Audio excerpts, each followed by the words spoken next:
कैसे हो आप सब लोग। आ जाइए, आज हमारी कंप्लीट सिलेबस की प्लेलिस्ट के चैप्टर नंबर 4 में आपको चैप्टर नंबर 3 दो बार दिख रहा होगा बच्चों। वो वीडियो थोड़ा क्रैप्ट हो गया था तो मैंने उसको वापस बनाया है।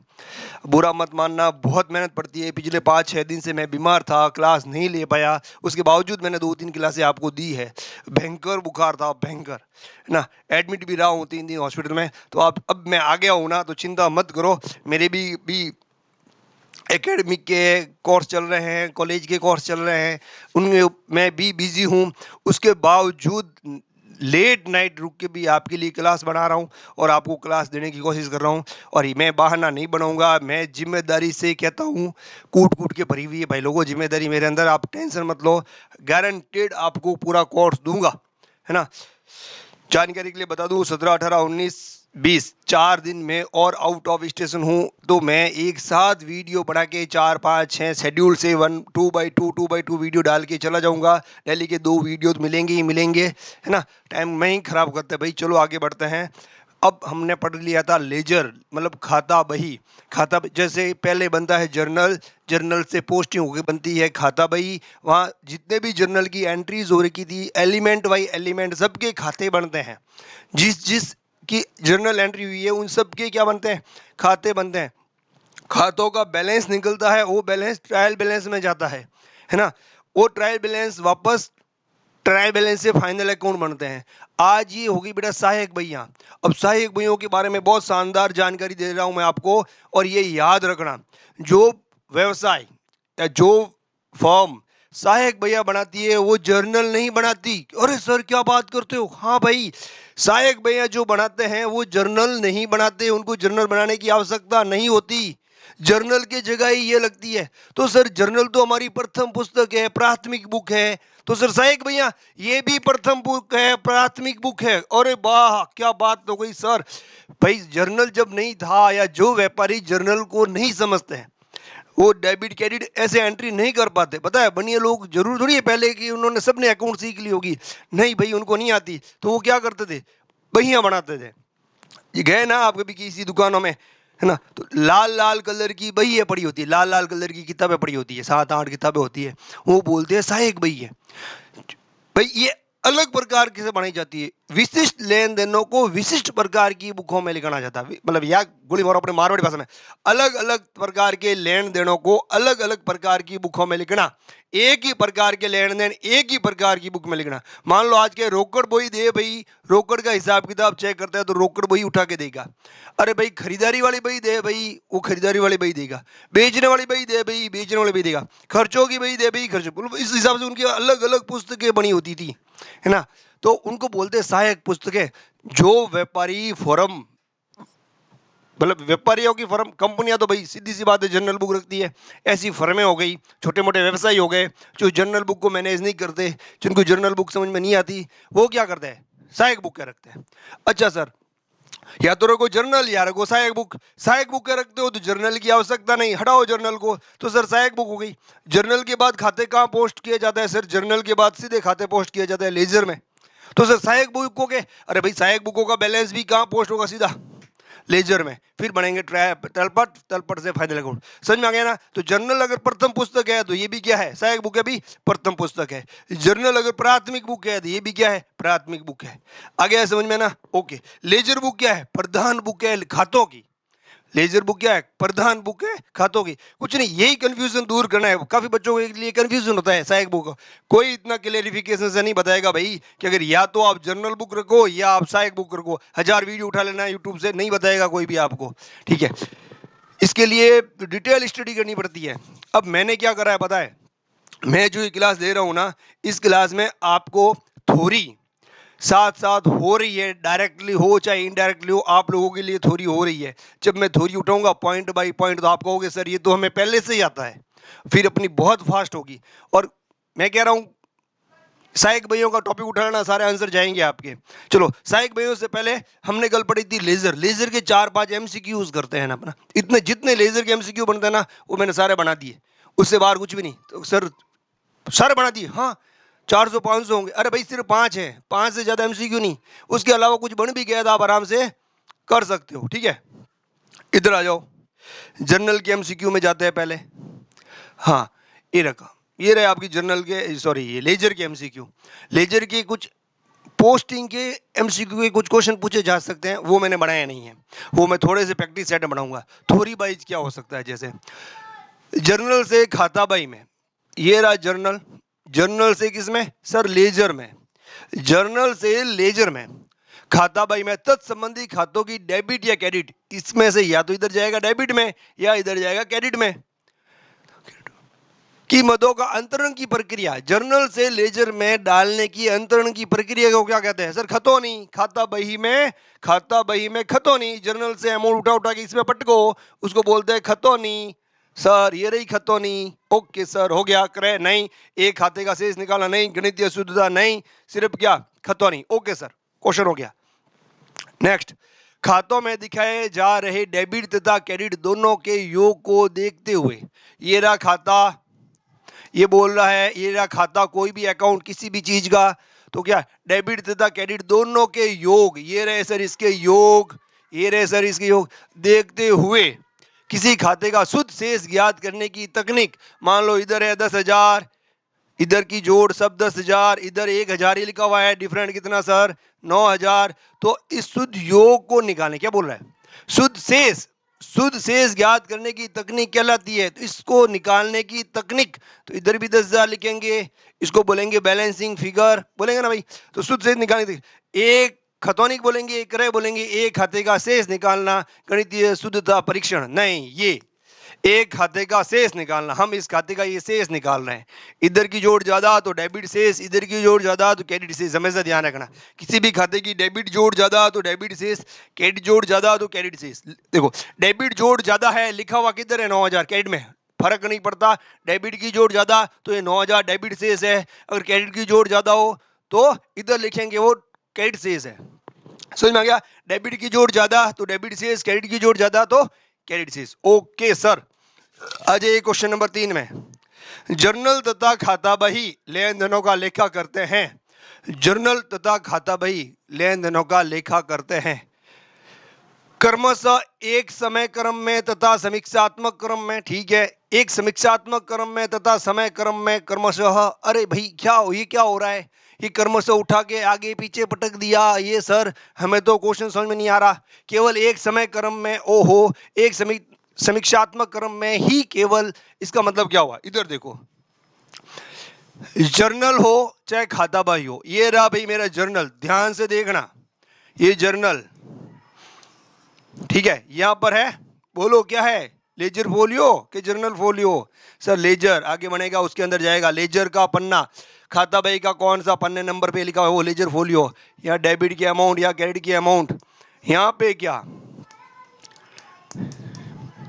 पर्टिकुलर, यहां पे क्या डेट, ये आ गई आपके वापस लेजर, क्या आ गया भाई आपके सर लेजर,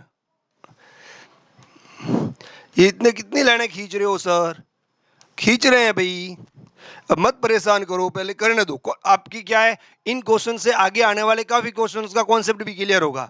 ये है डेट, ये पर्टिकुलर, ये अभी क्या हो गया JF, जर्नल के किस पन्ने पे कौन सी चीज लिखी हुई है, जर्नल का पन्ने का नंबर, यहाँ ये अमाउंट, वापस डेट, फिर वापस पर्टिकुलर, वापस ये वापस JF, वापस अमाउंट। अब देखो डेट क्रमशः एक समय क्रम में, समय क्रम, फिर विवरण, इसको बोलते हैं विवरण, पर्टिकुलर क्या बोलते हैं विवरण, इसको भी बोलते हैं समीक्षा, क्या बोलते हैं समीक्षा, समीक्षात्मक क्रम में, तो समीक्षात्मक क्रम में पहले क्या आता है डेट, फिर आती है विवरण, मतलब समीक्षात्मक, इसमें भी पहले क्या आता है डेट, फिर क्या आती है समीक्षात्मक, ठीक है, एक समीक्षात्मक क्रम में तथा समय क्रम में, क्या पहले समीक्षा लिखते हैं कि डेट लिखते हैं, पहले क्या आ रही है भाई सर, पहले आ रही है डेट, फिर आ रही है समीक्षा, फिर आ रहा है लेजर फोलियो, फिर आ रहा है डेबिट का अमाउंट, फिर आ रहा है क्रेडिट का अमाउंट, इसमें भी क्या है पहले आ रही है समय, फिर आ रही है समीक्षा, फिर आ रहा है जर्नल फोलियो, तो भाई इन दो कॉलमों के बारे में बताया पहले क्या आ रहा है, मतलब कि फाइनली जर्नल तथा खाता बही लेन देनों का लेखा करते हैं क्रमशः, क्रमशः मतलब अब क्या था क्रमशः लैंड बाय लैंड, क्रम के रूप में पहले क्या आता है सर? समय, फिर क्या आती है? समीक्षा। इसमें भी पहले क्या आता है? समय, फिर क्या आती है? समीक्षा। तो क्रमशः एक समय क्रम में तथा समीक्षात्मक क्रम में। जर्नल की दूसरी एंट्री भी क्या आएगी? समय के रूप में। यहाँ 1 तारीख है, यहाँ क्या आएगी सर? 2 तारीख। यहाँ पर 1 तारीख की एंट्री है, अगली बारी में क्या आएगी? 2 तारीख की। तो डेट बाई डेट होगी ना, ऐसा हो रही है, अगले महीने का पहले हो जाएगा और इस महीने का बाद में कर देंगे। नहीं सर, जैसे आज की डेट का आज, अगली डेट का अगली, तो क्रम बाई क्रम समय में भी चलेगा, तो ऐसे में भी समय के क्रम में चलेगा, ये समीक्षात्मक क्रम में चलेगा। मतलब कि क्वेश्चन इस वे में पूछा है, डे और समीक्षा। मान लो नया कोई खाता बही में चलता है, देख रहा, खाता बही में, जर्नल को बोलो खाता बही में लेन देन का लेखा करते हैं, तिथि क्रमशः तिथि समीक्षा लेजर फोलियो। क्या लिखा हो? Ledger folio. फिर होगा तिथि, देखो date particular ledger folio, date particular journal folio, date particular ये यह लिख सकता है पर्टिकुलर डेट जर्नल फोलियो। फिर लिख सकता है चौथा पॉइंट डेट पर्टिकुलर, बस इतना ही लिखे। तो भी सही आंसर कौन सा है? खाता बही में है ना, ये जर्नल का नहीं। खाता बही का लेन देन क्रमशः, क्रमशः क्या पहले क्या आएगा सर? क्रमशः तिथि समीक्षा जर्नल फोलियो, मतलब कि जर्नल पन्ना है ना, तो तिथि समीक्षा जर्नल पन्ना ये हो तो ये क्रमश चलता है उनका। ये खाते के ऊपर की लेन का बारे में पूछा गया, थ्योरेटिकल क्वेश्चन है, तो भाई आपको लेजर के ऊपर की थ्योरेटिकल लैंड का सीक्वेंस होना चाहिए। पहले आता है डेट, फिर आती है समीक्षा, फिर आता है जर्नल पन्ना। इसमें क्या आता है? पहले आता है डेट, फिर आती है समीक्षा, फिर आता है लेजर पन्ना, मतलब खाता बही पन्ना है ना, ये खाता बही पन्ना यहाँ तक। इसके बाद अमाउंट ही है, इसके बाद भी अमाउंट है, वापस वही चालू हो जाती है। तो इससे पहले पहले वो क्या है, इन चीजों का ध्यान रखना है ना। तो अब मैं वापस ऑल क्लियर कर दे रहा हूं, जर्नल तथा खाता बही लेन देनों का क्रमश लेखा करते हैं, क्रमशः एक समय में, बिल्कुल सर, डेट फिर पर्टिकुलर फिर जर्नल के लिए लेजर वगैरह, जीएफ एलएफ के बारे में कुछ बोला ही नहीं, सिर्फ 2 चीजों की उठाया इसने, एक तो डेट और एक पर्टिकुलर। पहले डेट आएगी फिर पर्टिकुलर, पहले तिथि फिर समीक्षा। तो क्रमशः एक समय क्रम में, बिल्कुल समय क्रम में, तथा समीक्षात्मक क्रम में, बिल्कुल समीक्षात्मक क्रम में। ये आंसर ही राइट है। इसमें क्या हुआ? एक समीक्षात्मक, क्या हम पहले पर्टिकुलर फिर डेट लिखते हैं क्या? एक समीक्षात्मक क्रम में तथा एक समय क्रम में नहीं, पहले पर्टिकुलर नहीं लिखते, बाद में डेट नहीं लिखते सर, ये गलत है। तो ये भी गलत है। केवल एक समय क्रम में, अरे भाई समय में डेट तो समझ में आ रहा, केवल समय में लिखेंगे क्या समीक्षात्मक? जैसे कि डेट लिखा और अमाउंट लिखा, डेट लिखा अमाउंट लिखा, ऐसे होगा क्या? नहीं होगा सर। डेट और अमाउंट के बीच में पर्टिकुलर आएगा, समीक्षात्मक होगी, इस डेट की और इस अमाउंट की दोनों की समीक्षा लिखनी पड़ेगी। ओके सर, तो ये भी गलत है। एक समीक्षात्मक क्रम है, हाँ समीक्षात्मक तो करेंगे, कोई दिक्कत नहीं है, ये अमाउंट है, जो भी अमाउंट लिखेंगे उसकी क्या करेंगे? पर्टिकुलर समीक्षात्मक तो करेंगे ही करेंगे, लेकिन साथ साथ क्या लिखेंगे? उस समीक्षा की डेट, इस समीक्षा जो लेन देन हुआ है उसका विवरण, इसको हिंदी में बोलते हैं समीक्षा, है ना। इस समीक्षा की डेट तो आएगी ना। तो भाई लोगों, ये भी गलत। इसका मतलब क्या हुआ? क्रमशः एक समय क्रम में तथा समीक्षात्मक क्रम में। पहले तो समय क्रम होगा फिर समीक्षात्मक क्रम होगा, किसी भी खाते का पहले समय क्रम फिर समीक्षात्मक क्रम। अब ध्यान रखने योग्य बात क्या है सर? ध्यान रखने योग्य बात है, किसी भी खाते के बारे में पूछे, जैसे जर्नल पहले डेट फिर पर्टिकुलर, फिर भाई यहाँ क्या एलएफ, फिर अमाउंट भी कौन सी? डेबिट की और क्रेडिट की। तो आप क्या बोलोगे? जर्नल का लेखा करते समय क्या होता है? क्रमशः समय समीक्षा खाता पन्ना, समय समीक्षा खाता पन्ना, ये हो गया। लेजर, सॉरी, ओहो DGER, लेजर में सब क्या होता है? पहले होता है सर डेट, फिर पर्टिकुलर, फिर JF, फिर अमाउंट, है ना। तो क्या होगा? समय समीक्षा जर्नल पन्ना, समय समीक्षा जर्नल पन्ना। तो ये हो गया आपके भाई क्वेश्चन और बन सकते हैं उसके हिसाब से। तो इसमें क्या है? जर्नल तथा खाता बही लेन देन करते हैं क्रमशः एक समय क्रम में तथा समीक्षा क्रम में, समय क्रम में, समीक्षा क्रम में, समय क्रम में, समीक्षा क्रम में, दोनों में कॉमन आ रहा है, ये राइट है सर। नेक्स्ट कह रहा हूं ना, कुछ ऐसे ऐसे क्वेश्चंस आपको पूछे जा सकते हैं, दिमाग को घुमाया जा सकता है। सीधे क्वेश्चन की तो अपन खूब प्रैक्टिस करने वाले हैं, साथ ही साथ टेढ़े मेढ़े क्वेश्चनों की प्रैक्टिस मैं यहाँ करा रहा हूँ, ताकि कॉन्सेप्ट के साथ साथ आपके और कॉन्सेप्ट बिल्ड हो जाए। फिर अपन अभी ये मैंने जर्नल करा दिया ना, कोई दिक्कत नहीं है, और मैंने खाता बही करा दी, बही खाता मतलब लेजर करा दिया, कोई दिक्कत नहीं है। अब सहायक बयां करा दी, कोई दिक्कत नहीं है। अब इन तीनों टॉपिक का एक एमसीक्यू लेके आऊंगा सीरीज, जिसमें आपके क्वेश्चंस होंगे। लेकिन भाई अभी 20 तारीख तक कोई एमसीक्यू सीरीज नहीं, सारे क्वेश्चन क्वेश्चन कॉन्सेप्ट कॉन्सेप्ट, ताकि आप कुछ कुछ सेल्फ कर सको। जर्नल अब कहीं से भी उठाओ, खाता बही अब आप कहीं से भी उठाओ, आज के बाद सहायक बही आप कहीं से भी उठाना, आंसर आएंगे। ठीक है, तीन टॉपिक आप कहीं से भी उठाना, थ्योरी का पहला टॉपिक छोड़ देना, जर्नल उठाना, सहायक बही उठाना, खाता बही उठाना, ये तीन टॉपिक उठाना। आप लोग कहीं आपके पास स्टडी मटेरियल हो तो आपके आंसर आएंगे, नहीं आए उस क्वेश्चन को मुझे फोटो खींच के मेरे जो नंबर है उस टेलीग्राम पे भेज देना, 9667641185। भाई लोगों, बहुत ज़्यादा बिजी लाइफ है, उसके बावजूद आपको नंबर दे रहा हूँ। इसका कारण है कि आप लोगों के पास टाइम कम है। आप ज़्यादा से ज़्यादा मुझे 10-15 दिन परेशान करोगे, इसके बाद नहीं, फिर तो आप अपने और सिलेबस में डीप में घुस जाओगे। कोई भी डाउट आए ना, तीन टॉपिक में, जर्नल में ऐसे नहीं सिंगल एंट्री बुक का क्वेश्चन ठोक दिया, मैंने आपको बताया ही नहीं, क्योंकि उसमें आपके डाउट ज्यादा है। जब मैं पढ़ा दूंगा डाउट खत्म हो जाएंगे, आएंगे ही नहीं। जर्नल का कोई भी डाउट आए, जर्नल का कोई एमसीक्यू का क्वेश्चन हो, आंसर आ रहा है और आपको लग रहा है ये गलत है, सर ने बताया उस हिसाब से सही नहीं है, तो आप मुझे भेजो, मैं उसका सही आंसर बताऊंगा आप लोगों को। ठीक है, तो जर्नल, लेजर और सब्सिडीज।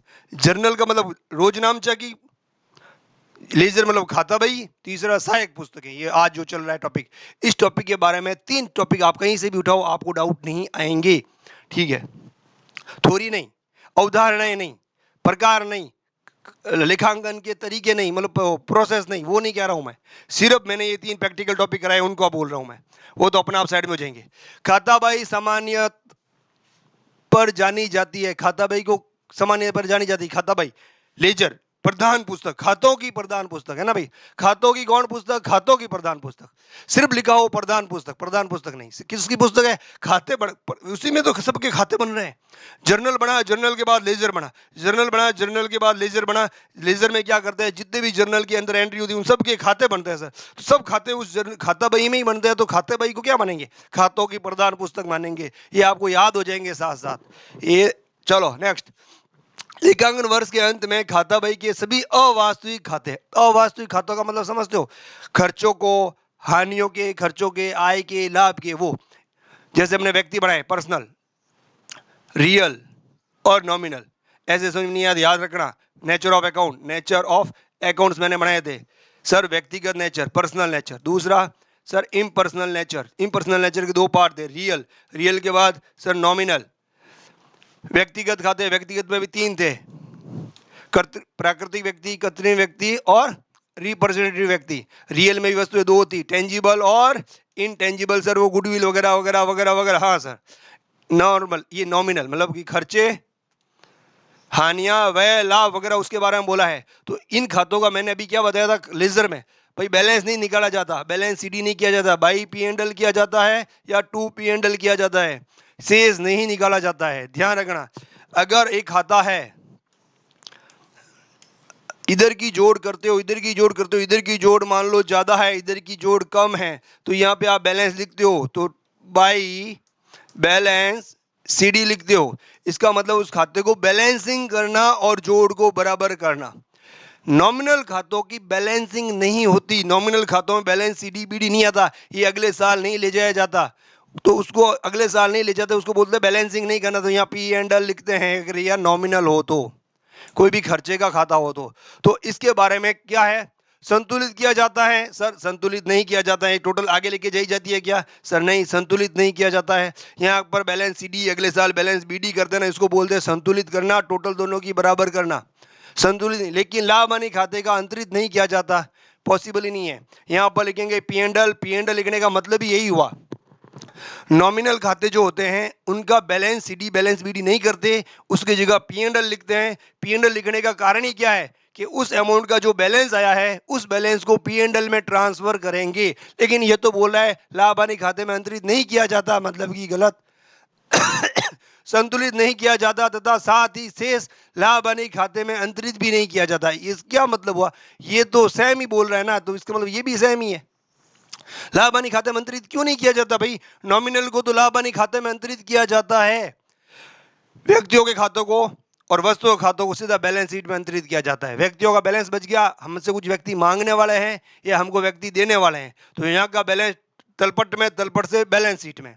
और जो नामात्र है, नामात्र जैसे खर्चे, हानियां आपके हो गए, आय, लाभ, ये जो हो गए, इनके खातों का बैलेंस ट्रायल बैलेंस में, सॉरी, इसमें तलपट में, तलपट से सीधा फाइनल अकाउंट में, फाइनल अकाउंट में किसमें? पी एंड एल में डाला जाता है। तो भाई नाम मात्र का खातों का ट्रांसफर किस में जाएगा? पी एंड एल में जाएगा। तो लेकिन ये तो बोल रहा है शेष को लाभ हानि खाते में अंतरित नहीं किया जाता। गलत है ना भाई? किया जाता है, संतुलित किया जाता है तथा शेष चिट्टे में अंतरित। अरे भाई खर्चों को कहाँ चिट्टे में अंतरित करोगे? यही गलत है, खर्चों को तो हम पी एंड एल में अंतरित करेंगे। ठीक है, तो इसका मतलब तीनों आंसर गलत है। तो आंसर सही कौन सा? ये संतुलित नहीं किया जाता। हम कहाँ कह रहे हैं संतुलित करना? संतुलित नहीं किया जाता, बैलेंस सीडी बीडी निकालते हैं, उसको बोलते हैं संतुलित करना। हम संतुलित नहीं करेंगे तथा उनका शेष लाभ हानि खाते में अंतरित किया जाता है। हाँ, यहाँ पी एंड एल लिखा जाता है, उसका लाभ हानि खातों में अंतरित किया जाता है। सर ये किया जाता है। संतुलित नहीं करने का मतलब बैलेंस बीडी बैलेंस सीडी नहीं निकाला जाता, संतुलित नहीं किया जाता, इनके बैलेंस सीडी और बीडी की जगह पी एंड एल लिखा जाता है।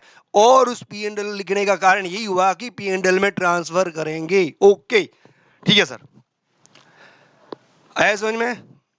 क्लियर? और ये आंसर पांच ही थे। अब एमसीक्यू वापस आते हैं बही खातों में। किस में आते हैं बेटा? बही खातों में। सॉरी, बही खातों में नहीं, सहायक बहियों में। अब सहायक बहियों की मैंने एक थ्योरी बना दी, थ्योरी के अंदर इंपोर्टेंट पॉइंट लिख दिए। इससे ज्यादा उसकी थ्योरी नहीं है, इससे ज्यादा उसके एमसीक्यू आना नहीं है थ्योरी के। ठीक है, अब एक चीज और भैया, एक मैं बना रहा हूं जर्नल,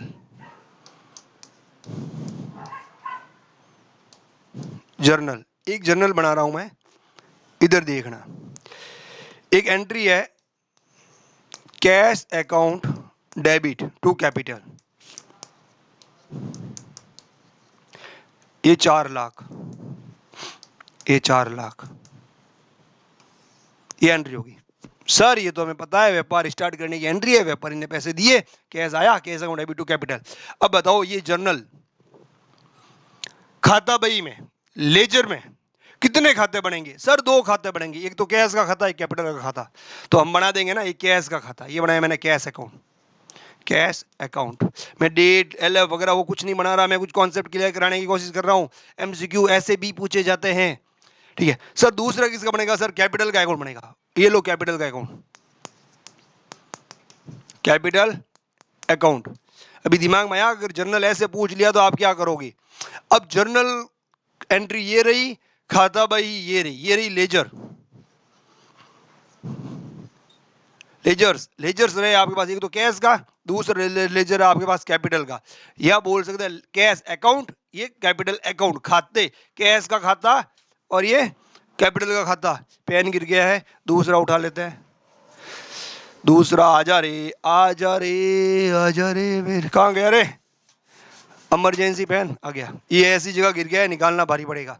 हाँ, अरे वो फर्नीचर बना हुआ है, फर्नीचर की गैप है, वहां गिर गया। इधर देखो, नकद का खाता, कैपिटल का खाता। अब इस खाते में सर जर्नल की पोस्टिंग कर दो। कैश सर क्या है? कैश है डेबिट, तो कैश के डेबिट साइड में लिखेंगे सर कितना रुपया? 4 लाख। ये सर लिख दिया 4 लाख। ठीक है, डेबिट साइड में लिखेंगे, क्या लिखेंगे सर? क्रेडिट का नाम, क्रेडिट क्या है? कैपिटल, तो ऊपर लिखेंगे टू कैपिटल। एक हमेशा ध्यान रखना, कैश का खाता, ऊपर क्या लिखा हुआ है? कैश अकाउंट, तो कभी भी डेबिट साइड या क्रेडिट साइड वापस कैश नहीं आएगा। खुद ही के खाते में खुद का नाम नहीं आता, उसके रिवर्स वाले का नाम आता है। ठीक है, आगे कैपिटल। अब इसकी पोस्टिंग हो गई सर। नेक्स्ट आ जाइए कैपिटल की पोस्टिंग। अब कैपिटल क्या है सर? सीआर, तो कैपिटल खाते के सीआर साइड में लिखेंगे बाई कैपिटल। अमाउंट कितना सर? 4 लाख। सर अभी आपने ऊपर क्या कहा? कैश के खाते में ना तो इधर कैश आएगा ना इधर कैश आएगा, तो सर कैपिटल खाते में बाई कैपिटल इधर क्यों आया? तो भाई गलत है, सीपी सर ने गलत पोस्टिंग कर दी। कैपिटल के खाते में कैपिटल का नाम आ ही नहीं सकता नीचे। भाई ये भी एक दिमाग में रखो चीजें, ताकि गलतियां होने में, गलती होते ही अपना वापस सुधार हो जाए। सर तो क्या करें? तो पोस्टिंग को चेक करो भाई वापस। कैपिटल क्या है सर? सीआर। तो कैपिटल खाते के सीआर में लिखेंगे क्या? ऊपर वाले का नाम। ऊपर क्या है? कैश। तो क्यों कैपिटल लिखा भाई? बेवकूफी क्यों करी ये? हटाओ इसको वापस। ओके सर, हटाया हमने वापस। यहाँ क्या लिखेंगे? यहाँ लिखेंगे भाई कैश। ओके सर, लिख दो कैश। हाँ, मेरे नेचुरली पढ़ाने का यही तरीका नहीं है। मैं बहुत आराम से और धीरे धीरे पढ़ाता हूँ भाई। आपको 90 दिन का कोर्स मुझे 60 दिन में कवर करके, या 60 दिन के से भी छोड़ो, 30 घंटे में, 30 घंटे ही छोड़ो, 25 से घंटे में कोर्स अगर कवर करना है आपको।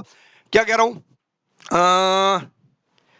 अभी क्लास कितनी आ गई? चौथी क्लास, 4, 21 क्लास और दूंगा, पूरा कोर्स कंप्लीट गारंटी से, वो भी इफेक्टिवली कंप्लीट एमसीक्यू के अलावा।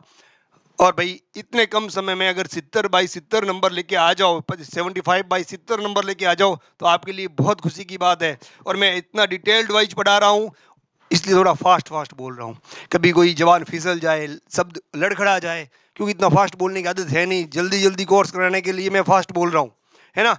तो भाई आ जाओ। अब सर ये आपने क्यों बनाया? सर ये तो हमें आता है, आपने पोस्टिंग लेक्चर अपने अच्छे से समझा यार, हम थोड़ी प्रैक्टिस भी कर ली, हमें अच्छे से आता है, ये समझाने की जरूरत कहाँ थी? अब बात सुनना, जर्नल का एमसीक्यू पूछा जाएगा, है ना?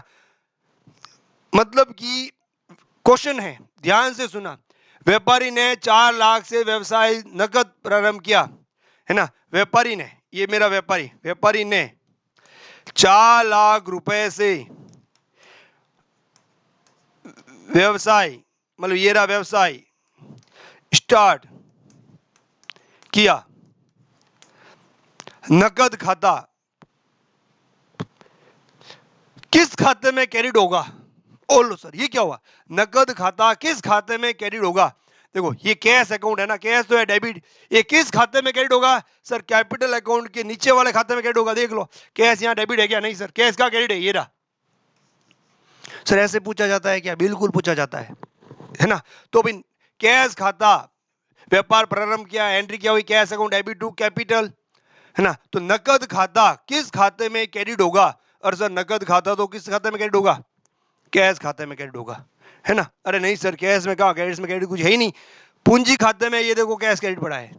तो इस एंट्री को घुमा के पूछा जा सकता है, व्यापार प्रारंभ करा 4 लाख रुपए से, 4 लाख नकद से व्यापार प्रारंभ किया, नकद खाता क्रेडिट होगा। अब किस खाते में क्रेडिट होगा?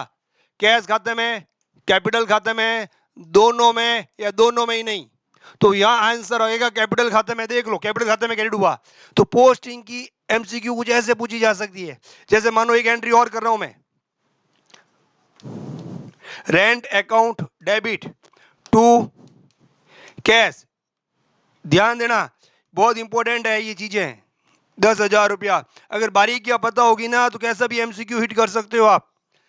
अब 10,000 का वेतन चुकाया, वेतन खाता किस खाते में क्रेडिट होगा? अरे यार वहां पे तो कंफ्यूज, वेतन खाता किस खाते में क्रेडिट होगा? कोई नहीं, एंट्री सोचनी है, rent account debit to cash, है ना? Rent account debit to cash, तो ये रेंट किस खाते में क्रेडिट होगा? तो कैश में क्रेडिट होगा। सर देखो रेंट के डेबिट खाते में क्या लिखेंगे? To cash. अब कैश खाता जो है सीआर है, इस सीआर के साइड में क्या लिखेंगे? बाई रेंट अकाउंट, कितना सर? 10,000। और मान लो एक रेंट का खाता खोले अपन, रेंट, तो रेंट के टू में क्या लिखेंगे? टू में कैश अकाउंट, कितना? 10,000। अब सोचो आपका क्वेश्चन क्या था, मैं आराम आराम से नहीं पढ़ा सकता, इतना टाइम नहीं है, एक बस इसके एमसीक्यू लेके आऊंगा तब और एंट्री करके समझा दूंगा। अब सोचो एक एंट्री है, रेंट, सीधा सा क्वेश्चन लिखा हुआ है आपके सामने, 10,000 का वेतन चुकाया, कितना? 10,000 रुपए का वेतन चुकाया, वेतन सीआर होगा, सीआर होगा ए कैश में, बी रेंट में, सी दोनों में, D none of above, none of किसी में भी नहीं। तो भाई देखो वेतन चुकाया तो एंट्री क्या होगी? Rent account debit to cash. अब रेंट के खाते में लिखेंगे नीचे वाले का नाम टू कैश, कैश के खाते में लिखेंगे ऊपर वाले का नाम रेंट। तो कैश का खाता ये रहा, देखो कैश का खाता, इस कैश के खाते में रेंट सीआर होगा। तो बोलो पोस्टिंग ऐसे पूछी जाती है, पोस्टिंग का क्वेश्चन ऐसे पूछा जाता है। माफ करना, 2-3 एमसीक्यू पोस्टिंग लाने थे। खाता बही का जब टॉपिक पूरा होगा उसके बाद अपन खाता बही के कुछ एमसीक्यूज और पोस्टिंग के 2-3 एमसीक्यूज लेके आऊंगा, उसमें और प्रैक्टिस करा दूंगा। हो सकता है आप ब्लेजर की स्टडिंग करो, देखना, और आपको समझ में नहीं आए कि सर ये क्रेडिट डेबिट पूछ रहा है, इसलिए मैंने बता दिया। आप देखना लेजर के एमसीक्यू, देखना, समझना। समझ में आया ना? 10,000 का वेतन चुकाया तो rent account debit to cash, तो रेंट डेबिट है, क्रेडिट कैश है, तो ये कैश के अंदर ही तो रेंट जाएगा और रेंट के अंदर कैश जाएगा। ऐसा सोचो ना, rent account debit to cash है, सो कैश के अंदर ये रेंट जाएगा और रेंट खाते के अंदर ये कैश जाएगा। तो कैश सीआर है तो कैश खाते के अंदर सीआर में रेंट लिखा जाएगा और रेंट खाते के डीआर में कैश लिखा जाएगा। ऐसा सोचो ना। जैसे एंट्री क्या हो गई सर? एंट्री हो गई ये rent account debit to cash. अब पोस्टिंग करेंगे तो रेंट के खाते के डेबिट में क्या लिखेंगे? कैश। और कैश के खाते के क्रेडिट में क्या लिखेंगे? रेंट। तो रेंट किस खाते में क्रेडिट होगा? सर रेंट कैश खाते में क्रेडिट होगा। कैश किस खाते में डेबिट होगा? सर रेंट के खाते में डेबिट होगा। यहाँ उल्टा भी हो सकता था, 10,000 का वेतन चुकाया, वेतन की जगह क्या लिखा हो सकता था? नकद। किस खाते में? क्रेडिट की जगह क्या लिखा होता? डेबिट होगा। तो कैश किस खाते में डेबिट होगा? सर रेंट के खाते में डेबिट होगा। ये रहा देखो रेंट अकाउंट, रेंट खाते के अंदर डेबिट है कैश। तो पोस्टिंग ऐसे पूछी जाती है, पोस्टिंग का क्वेश्चन ऐसे पूछा जाता है कि भाई रेंट चुकाया, rent account debit to cash हो गई एंट्री। अब पूछेगा रेंट किस खाते में क्रेडिट होगा? नीचे क्या लिखा हुआ है? कैश। कैश। मान लो मशीन खरीदी उधार, machine account debit to Mohan. Machine उधार खरीदी, machine account debit to Mohan. अब मशीन किस खाते में क्रेडिट होगी? सर क्रेडिट क्या नाम है? मोहन, तो मोहन के खाते में क्रेडिट होगी। ऐसे हिला रहा हूँ, कोई उल्टा मत समझना। Machine account debit to Mohan, तो सर मोहन के खाते में क्रेडिट होगी, ठीक है कोई बात नहीं। मशीन मोहन से उधार खरीदी, मशीन खाते में डेबिट होगा, machine account debit to Mohan, तो मशीन खाते में मोहन डेबिट होगा। आया समझ में? तो ऐसे पोस्टिंग की एंट्रीज पूछी जाती है। ओके, अब आ जाते हैं बही खाते में। बही खाते की मैंने कुछ कुछ इंपॉर्टेंट चीजें लिख दी हैं जिससे आपके इससे बाहर एमसीक्यू नहीं जाएगा, नहीं जाएगा, नहीं जाएगा। और आपको रिवीजन के लिए सारी पीपीटीज मेरे टेलीग्राम चैनल में मिलेगी, उसको ज्वाइन कर लीजिए और ये डाउनलोड कर लीजिए। एग्जाम से पहले सरसरी नजरों से ये पढ़ के चले जाना, और पहले ही मैं ये येलो लाइट फेर देता हूँ इसके ऊपर, आपको और अच्छे से समझ में आ जाएगी। आइए देखो, जिन पुस्तकों में हम एक विशिष्ट प्रकार के लेन देन को रिकॉर्ड करते हैं। विशिष्ट प्रकार के लेन देन का मतलब क्या हो गया सर? जिन पुस्तकों में, देखो भाई, आदमी बना रहा है जर्नल या आदमी बनाएगा सब्सिडीज बुक। सर हम जर्नल नहीं बना रहे, हटाओ जर्नल को। ओके सर, हम लेके आ गए सब्सिडीज बुक, मार्केट में गए, लाल लाल कलर की किताब लेके आ गए, खूब सारी 8 तरह की लाल किताब लेके आ गए। अब उन लाल किताब के ऊपर लिखा हुआ है purchase book, sales book, cash book, purchase return book, sales return book, bill payable, bill प्राप्य बुक, बिल देय बुक, जनरल प्रॉपर बुक, ये उनके ऊपर लिखा हुआ है। ठीक है, तो सर परचेज बुक के अंदर वही लिखेंगे ना जो परचेज करेंगे? हाँ सर। सेल्स बुक के अंदर वही लिखेंगे ना जो सेल्स करेंगे? हाँ सर। नकद की अंदर वही लिखेंगे जो नकद का व्यवहार होगा? हाँ सर। माल वापसी में वही लिखेंगे ना जो माल वापस आया? माल वापसी में वही लिखेंगे जो माल वापस गया। बिल्कुल सही बात है। तो एक विशिष्ट लेन देन विशिष्ट किताबों में लिखना, विशिष्ट लेन देन विशिष्ट किताबों में लिखना, एक विशेष लेन देन विशेष किताब लिखना, एक अलग प्रकार के लेन देन। खूब तरह के लेन देन हुए, खरीदने के, बेचने के, नकद के, खर्चों के, आय के, वे, तो उन अलग अलग खर्चों को अलग अलग बुक में लिखना। क्योंकि जर्नल तो बना नहीं रहे, तो अलग अलग किताबें बना दी सबकी, है ना? तो जिन पुस्तकों में हम एक विशिष्ट प्रकार के लेन देनों को रिकॉर्ड करते हैं उन्हें सहायक पुस्तकें, सब्सिडीज बुक कहा जाता है। उनको सहायक पुस्तकें कहते हैं। किन पुस्तकों? विशिष्ट लेन देनों को विशिष्ट पुस्तकों में लिखना, उन विशिष्ट पुस्तकों को क्या कहते हैं? सहायक पुस्तकें कहते हैं। ठीक है सर, ओके। अब बार बार रिपीट करने की जरूरत नहीं है सर, समझ में आ गया? इस प्रकार की पुस्तकें मूल लेखक की पुस्तक या प्राथमिक लेखक की पुस्तकें कहलाती है। सर आपने तो कहा था, वेट वेट वेट वेट बेटा, कुछ चीज लिख रहा हूं आपके काम आएगी। सर आपने तो कहा था प्राथमिक पुस्तक, जर्नल क्या होती है? प्रथम बुक, प्रथम पुस्तक, प्रथम बुक होती है ना। लेकिन अब अभी हम जर्नल नहीं बना रहे, तब हम क्या बनाते हैं? ये हम नहीं बना रहे, तो हम क्या बना रहे हैं? सब्सिडीज बुक बना रहे हैं। तो सब्सिडीज हमारे लिए क्या है? प्राइमरी बुक या प्रथम बुक, प्राथमिक लेखे की पुस्तकें। पुस्तक मूल लेखे की पुस्तक या प्राथमिक लेखे की पुस्तक करेंगे, तो इसको क्या बोलेंगे? प्राथमिक बुक। मूल लेखे की बुक, मूल या प्राथमिक लेखे की पुस्तक भाई साहब इतना क्लियरिफिकेशन हो गया ना आपको, ठीक है, समझ में आ गया भाई। क्योंकि जर्नल हमारी प्रथम पुस्तक होती है, हम जर्नल को नहीं बना रहे हैं, हम सीधी सब्सिडीज बुक बना रहे हैं। इसका मतलब सब्सिडीज बुक हमारी क्या हो गई, प्राथमिक बुक। जो व्यवसाय सब्सिडीज बुक बनाता है उसके लिए जर्नल बनाने की जरूरत नहीं, वो प्राथमिक बुक उसके लिए सब्सिडीज बुक हो गई। अब कोई बिजनेसमैन सब्सिडीज बुक में कभी अभी दुकान में देखा कि आपने लाल लाल कलर की बुक है ही नहीं, जमाना था कोई टाइम बनाते थे। अब कंप्यूटर का जमाना है भाई, लाल बुकों का जमाना नहीं है। तो कंप्यूटर में सीधी जर्नल एंट्रीज होती है, जर्नल एंट्रीज वो कंप्यूटर खुद लेजर बनाता है, कंप्यूटर खुद ट्रायल बैलेंस बनाता है, कंप्यूटर खुद पीएनएल बनाता है, कंप्यूटर खुद बैलेंस शीट बना के देता है। बैलेंस शीट नहीं मिलती है तो हम एंट्रियां चेक करते हैं, ऑडिटर आता है एंट्रियां चेक करता है, एंट्रियों को सही करता है, अपने आप सारे खाते सही हो जाता है। ये होता है कंप्यूटरीकरण। लेकिन अभी अभी हमको कंप्यूटर पे थोड़ी सीखना है चीजें, हमें तो सीखना है किताब है, जर्नल कैसे होगा, लेजर कैसे होगा, ट्रायल बैलेंस कैसे होगा, ये कैसे होगा, कहाँ गलती है। मान लो ट्रायल बैलेंस फिर भी नहीं मिला तो हमें जर्नल के अंदर वहां सस्पेंस की एंट्रियां डालनी ही पड़ेगी, रेक्टिफिकेशन एरर की एंट्रियां डालनी ही पड़ेगी, एडजस्टमेंट की एंट्री डालनी ही पड़ेगी। नहीं सीखोगे तो कैसे डालोगे भाई, कंप्यूटर में भी डालने के लिए आपको आना चाहिए ना कुछ ना कुछ।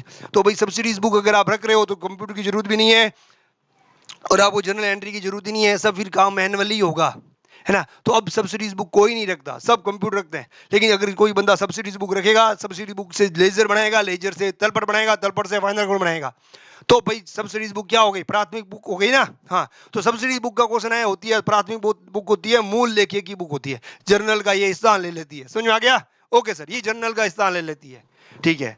तो आपको ये याद रखना है इसके लिए, ये पुस्तक है मूल लेखे की। यार ये क्या है, पुस्तकें क्या होती है, मूल लेखे की पुस्तकें या प्राथमिक लेखे की पुस्तकें कहलाती है। ऐसी पुस्तकों में फिर किए गए लेन देन के लिए कोई जर्नल लेखा नहीं किया जाता, के लिए कोई जर्नल लेखा नहीं किया जाता सर, तो इनका सीधा लेजर कर दिया जाता है, पोस्टिंग कर दी जाती है। व्यापारिक लेन देन की त्वरित, भाई व्यापार की लेन देन की त्वरित का मतलब फटाफट। व्यापार में कोई भी लेन देन हुआ फटाफट लिख दो, माल खरीदा फटाफट खरीदारी की बुक में लिख दो, माल बेचा फटाफट बेचने की बुक में लिख दो, कैश गया फटाफट कैश वाली बुक में लिख दो, बैंक का हिसाब किताब फटाफट बैंक वाली बुक में लिख दो। तो फास्ट होगा ना उसमें, जिसमें जो लेन देन हुआ उस बुक में लिख दो। जर्नल में भी नो डाउट इससे भी फास्ट होता है, लेकिन जिसको बेचारा को जर्नल आता ही नहीं हो, सिर्फ किताबों में ही लिखना आता हो तो किताबों में लिखेगा ना, जर्नल में क्यों लिखेगा। ठीक है बेचा, लेन देनों की त्वरित, कुशल और विश्वसनीय रिकॉर्डिंग करने के लिए उन्हीं विशिष्ट प्रकार की पुस्तकों को उप विभाजन की आवश्यकता होती है। इन्हीं उप विभाजित पुस्तकों को सहायक पुस्तकें कहा जाता है। देखो, कुछ विशिष्ट लेन देन होंगे, उनको फटाफट कुशलता से लिखने के लिए उन लेन देनों को अलग अलग विभाजित करना होगा। ये क्रय का है, ये विक्रय की, ये क्रय का हिसाब, ये विक्रय का हिसाब, उनको अलग अलग बुकों में लिखना। तो उनको क्या बोलेंगे, उन विशिष्ट बुकों को क्या बोलेंगे सर, उन विशिष्ट बुकों को सहायक पुस्तकें बोलेंगे। तो मैंने इसलिए ऐसी लैंग्वेज लिखी, इस लैंग्वेज में क्वेश्चन आ सकता है। जैसे विशिष्ट प्रकार की पुस्तकों के उप विभाजन की आवश्यकता होती है, ऐसी बुकों को कहते हैं सहायक बुकें कहते हैं। मतलब कुछ भी इस पैराग्राफ को पढ़ोगे ना तो कुछ दिमाग में रहेगा। इन्हीं उप विभाजित पुस्तकों को सहायक पुस्तकें या सब्सिडीज बुक कहा जाता है। आया समझ में? तो इसमें से कुछ भी इंपोर्टेंट करने जैसा कुछ नहीं है। ये हो गया। क्या सहायक पुस्तकें रखने पर हमें जर्नल की आवश्यकता होती है? नहीं होती है।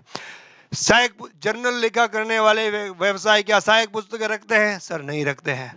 समझ में आ गया? लेकिन कुछ मेरे जैसे अधगावड़े होते हैं व्यापारी, सोचो जिसको कंप्यूटर नहीं आता, लेकिन ऑडिटर आता है, कंप्यूटर मांगता है। सर ऑडिटर चेक करने वाला आता है तो वो क्या करता है, सर कंप्यूटर के ऊपर लेखांकन चेक करता है, वो कंप्यूटर ही आता है, उसको उसको सहायक पुस्तकें चेक करने का टाइम नहीं है। तो भाई कुछ व्यवसाय कैसे होते हैं, दोनों तरह की बुकें रखते हैं। सहायक पुस्तकें अपने समझने के लिए रखते हैं, अकाउंटेंट के लिए और व्यापार के जो इनकम टैक्स ऑफिसर है, सेल टैक्स मतलब ये अपने सेल टैक्स के ऑफिसर है, उनके लिए वो कंप्यूटर रखता है, उसके लिए अकाउंटेंट को बिठाता है। उनको कंप्यूटर नहीं समझ में आता, बुजुर्ग लोग हैं उनको कंप्यूटर का सी नहीं आता भाई, तो वो क्या करते हैं, सहायक पुस्तकें रखते हैं अपने। आपको ध्यान नहीं हो, आपकी जानकारी के लिए बता दूं, कुछ कुछ अपने शहर में व्यापार में कुछ व्यापारी ऐसे हैं जो अपनी लोकल भाषा में, जैसे गुजरात के है तो गुजराती भाषा में हिसाब किताब रखते हैं, महाराष्ट्र के बुजुर्ग है बूढ़ी है उनको मराठी भाषा में हिसाब किताब रखते हैं, सहायक पुस्तकों मराठी में लिखते हैं, है ना। वो उनको महाजनी बही बोलते हैं, बही खाते रखते हैं फिर वो, है ना। सहायक पुस्तकें भी नहीं रखते, और भी अलग अलग तरह की बुकें रखते हैं। कुछ बंदे गुजराती में हिसाब किताब करते हैं तो गुजराती में ही लिखते हैं। कोई ड्यूल एंट्री सिस्टम को काम नहीं लेते, सिंगल एंट्री सिस्टम को ही काम लेते हैं। और जो सिंगल एंट्री सिस्टम को तो हमारा एक टॉपिक है। हाँ बेटा, कुछ व्यापारी ऐसे होते हैं जो सिंगल एंट्री सिस्टम को काम लेते हैं, उन बूढ़ियों को सिंगल एंट्री ही समझ में आती है।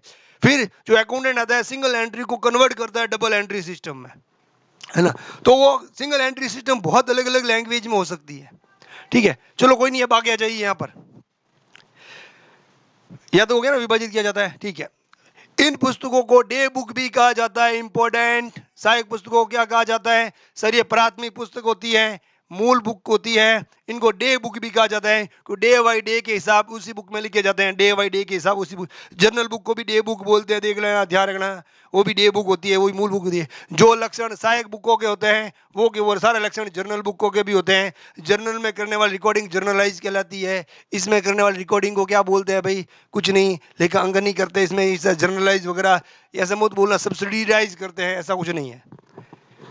हाँ, इनको क्या बोलते हैं भाई सर? डे बुक बोलते हैं, डे बुक कहा जाता है, ठीक है। इन पुस्तकों के आधार पर ही, इन पुस्तकों के आधार पर ही खाता बही में खतौनी करके खाते तैयार किए जाते हैं। अब वो जो सहायक पुस्तकों के बाद तैयार होते हैं, खाता बही तैयार होती है जिसमें खाते खोले जाते हैं। तो आपके एमसीक्यू हिट हो जाएगा, सहायक पुस्तकों के बाद क्या बनती है भाई? खाता बही बनती है। सहायक पुस्तकों की पोस्टिंग किस में होती है सर? सहायक पुस्तकों के बैलेंस की पोस्टिंग खाता बही में होती है। Okay sir. उल्लेखनीय है कि इस प्रणाली में दोहरा लेखा प्रणाली का नियम का पालन किया जाता है। ओहो, क्या बात करते हो सर, इसमें भी डबल एंट्री सिस्टम पालन किया जाता है? बिल्कुल, जैसे purchase book, sales book, purchase return book, sales return book, दोहरा लेखा प्रणाली, double column, debit credit column के कॉलम बनते हैं ऐसे। इसमें भी दोहरा लेखा प्रणाली अपनाई जाती है। तो क्या सब्सिडीज बुक में दोहरा लेखा प्रणाली अपनाई जाती है? हाँ या ना? हाँ, ठीक है। तो भाई उल्लेखनीय है कि इस प्रणाली में भी दोहरा लेखा प्रणाली के नियम की पालना की जाती है, किया जाता है। ये आपके पॉइंट हो गए मेन सहायक बुक के, इससे ज्यादा कुछ भी नहीं है इसमें। आगे समझ में। अब आते हैं और सहायक बुकों के बारे में लेते हैं जानकारी। सर सहायक बुकें कौन कौन सी होती है? सहायक book, subsidies book, cash book. देखो, cash book, bank book, purchase book, purchase return book, sales return book, sales return book, bill receivable book, bills payable book, journal proper, ये कुल मिला के 9 तरह की बुकें हो गई, ठीक है। और सर ये 9 तरह की बुक हो गई। अब कैश का जो भी लेन देन होगा कैश में लिखेंगे, बैंक का जो भी लेन देन होगा बैंक में लिखेंगे, परचेज का जो भी लेन देन होगा परचेज में लिखेंगे, परचेज रिटर्न का जो भी लेन देन होगा परचेज रिटर्न में लिखेंगे, सेल्स बुक का जो भी लेन देन होगा सेल्स बुक में लिखेंगे, सेल्स रिटर्न का जो भी लेन देन होगा इसमें लिखेंगे। सर ये भी समझ मांगे सर, इतना मत बताओ, हमारे पास टाइम नहीं है। अब वापस समझो एक बात, इसके अंदर मैं आपकी दिमाग की बत्ती जलाऊंगा। क्या सर बत्ती जलाओगे? अरे भाई इतनी इजी नहीं है, आप सोचते हो कि खरीदारी इसमें लिख दो, बेचा इसमें लिख दो। अभी दिमाग की दुलत्ती जलने वाली है। दुलत्ती का मतलब बत्ती जलने वाली है। कैसे जलने वाली है सर बत्ती? आगे चलो अभी बताता हूँ। कैश बुक जो है ना वो मूल रूप से तो 3 प्रकार की, वैसे 4 प्रकार की होती है। कितने प्रकार होती है? 4 प्रकार की। अगर कैश बुक आप 1 से 2 प्रकार की बनाते हो तो बैंक बुक बनानी पड़ेगी। अब कैश बुक अगर आप तीसरे प्रकार की भी बनाते हो तो सर बैंक बुक बनाने की आवश्यकता नहीं है। फिर क्यों? कैश के साथ ही बैंक बुक बन जाती है। तो अगर कैश बुक अगर आप 3 कॉलम की बनाते हो, ध्यान रखना, कैश बुक अगर आप 3 कॉलम की बनाते हो तो सहायक पुस्तकों की गिनती 9 के बजाय 8 हो जाएगी। तो 1 2 3 4 5 6 7 8, ठीक है। अब सर आगे चलो, क्या सिस्टम है, क्या मजा कर रहे हो आप? इधर आ जाओ। अब आपने बुकें तो देख ली। अब सर ये बुकें इसके अंदर रिकॉर्ड कैसे करते हैं? हिसाब किताब कैसे रिकॉर्ड करते हैं? छोटा दिख रहा है क्या पेपर? बड़ा हो जा भाई, एक मिनट। हाँ, बड़ा होता है कि नहीं होता है इस पीपीटी? इसमें देखते हैं। पॉइंटर भी नहीं आ रहा, कोई दिक्कत नहीं।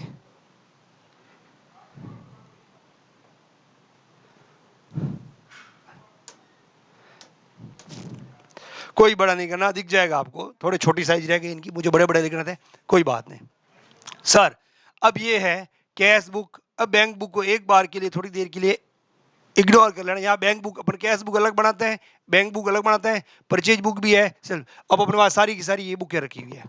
तो सर जो भी व्यापार में नकद हिसाब किताब होगा वो सारा नकद बुक में लिखेंगे। अब मेरी बातों को ध्यान से सुनना, आपका दिमाग हिलने वाला है भाई लोगों। कि सर हिलने वाला क्यों है?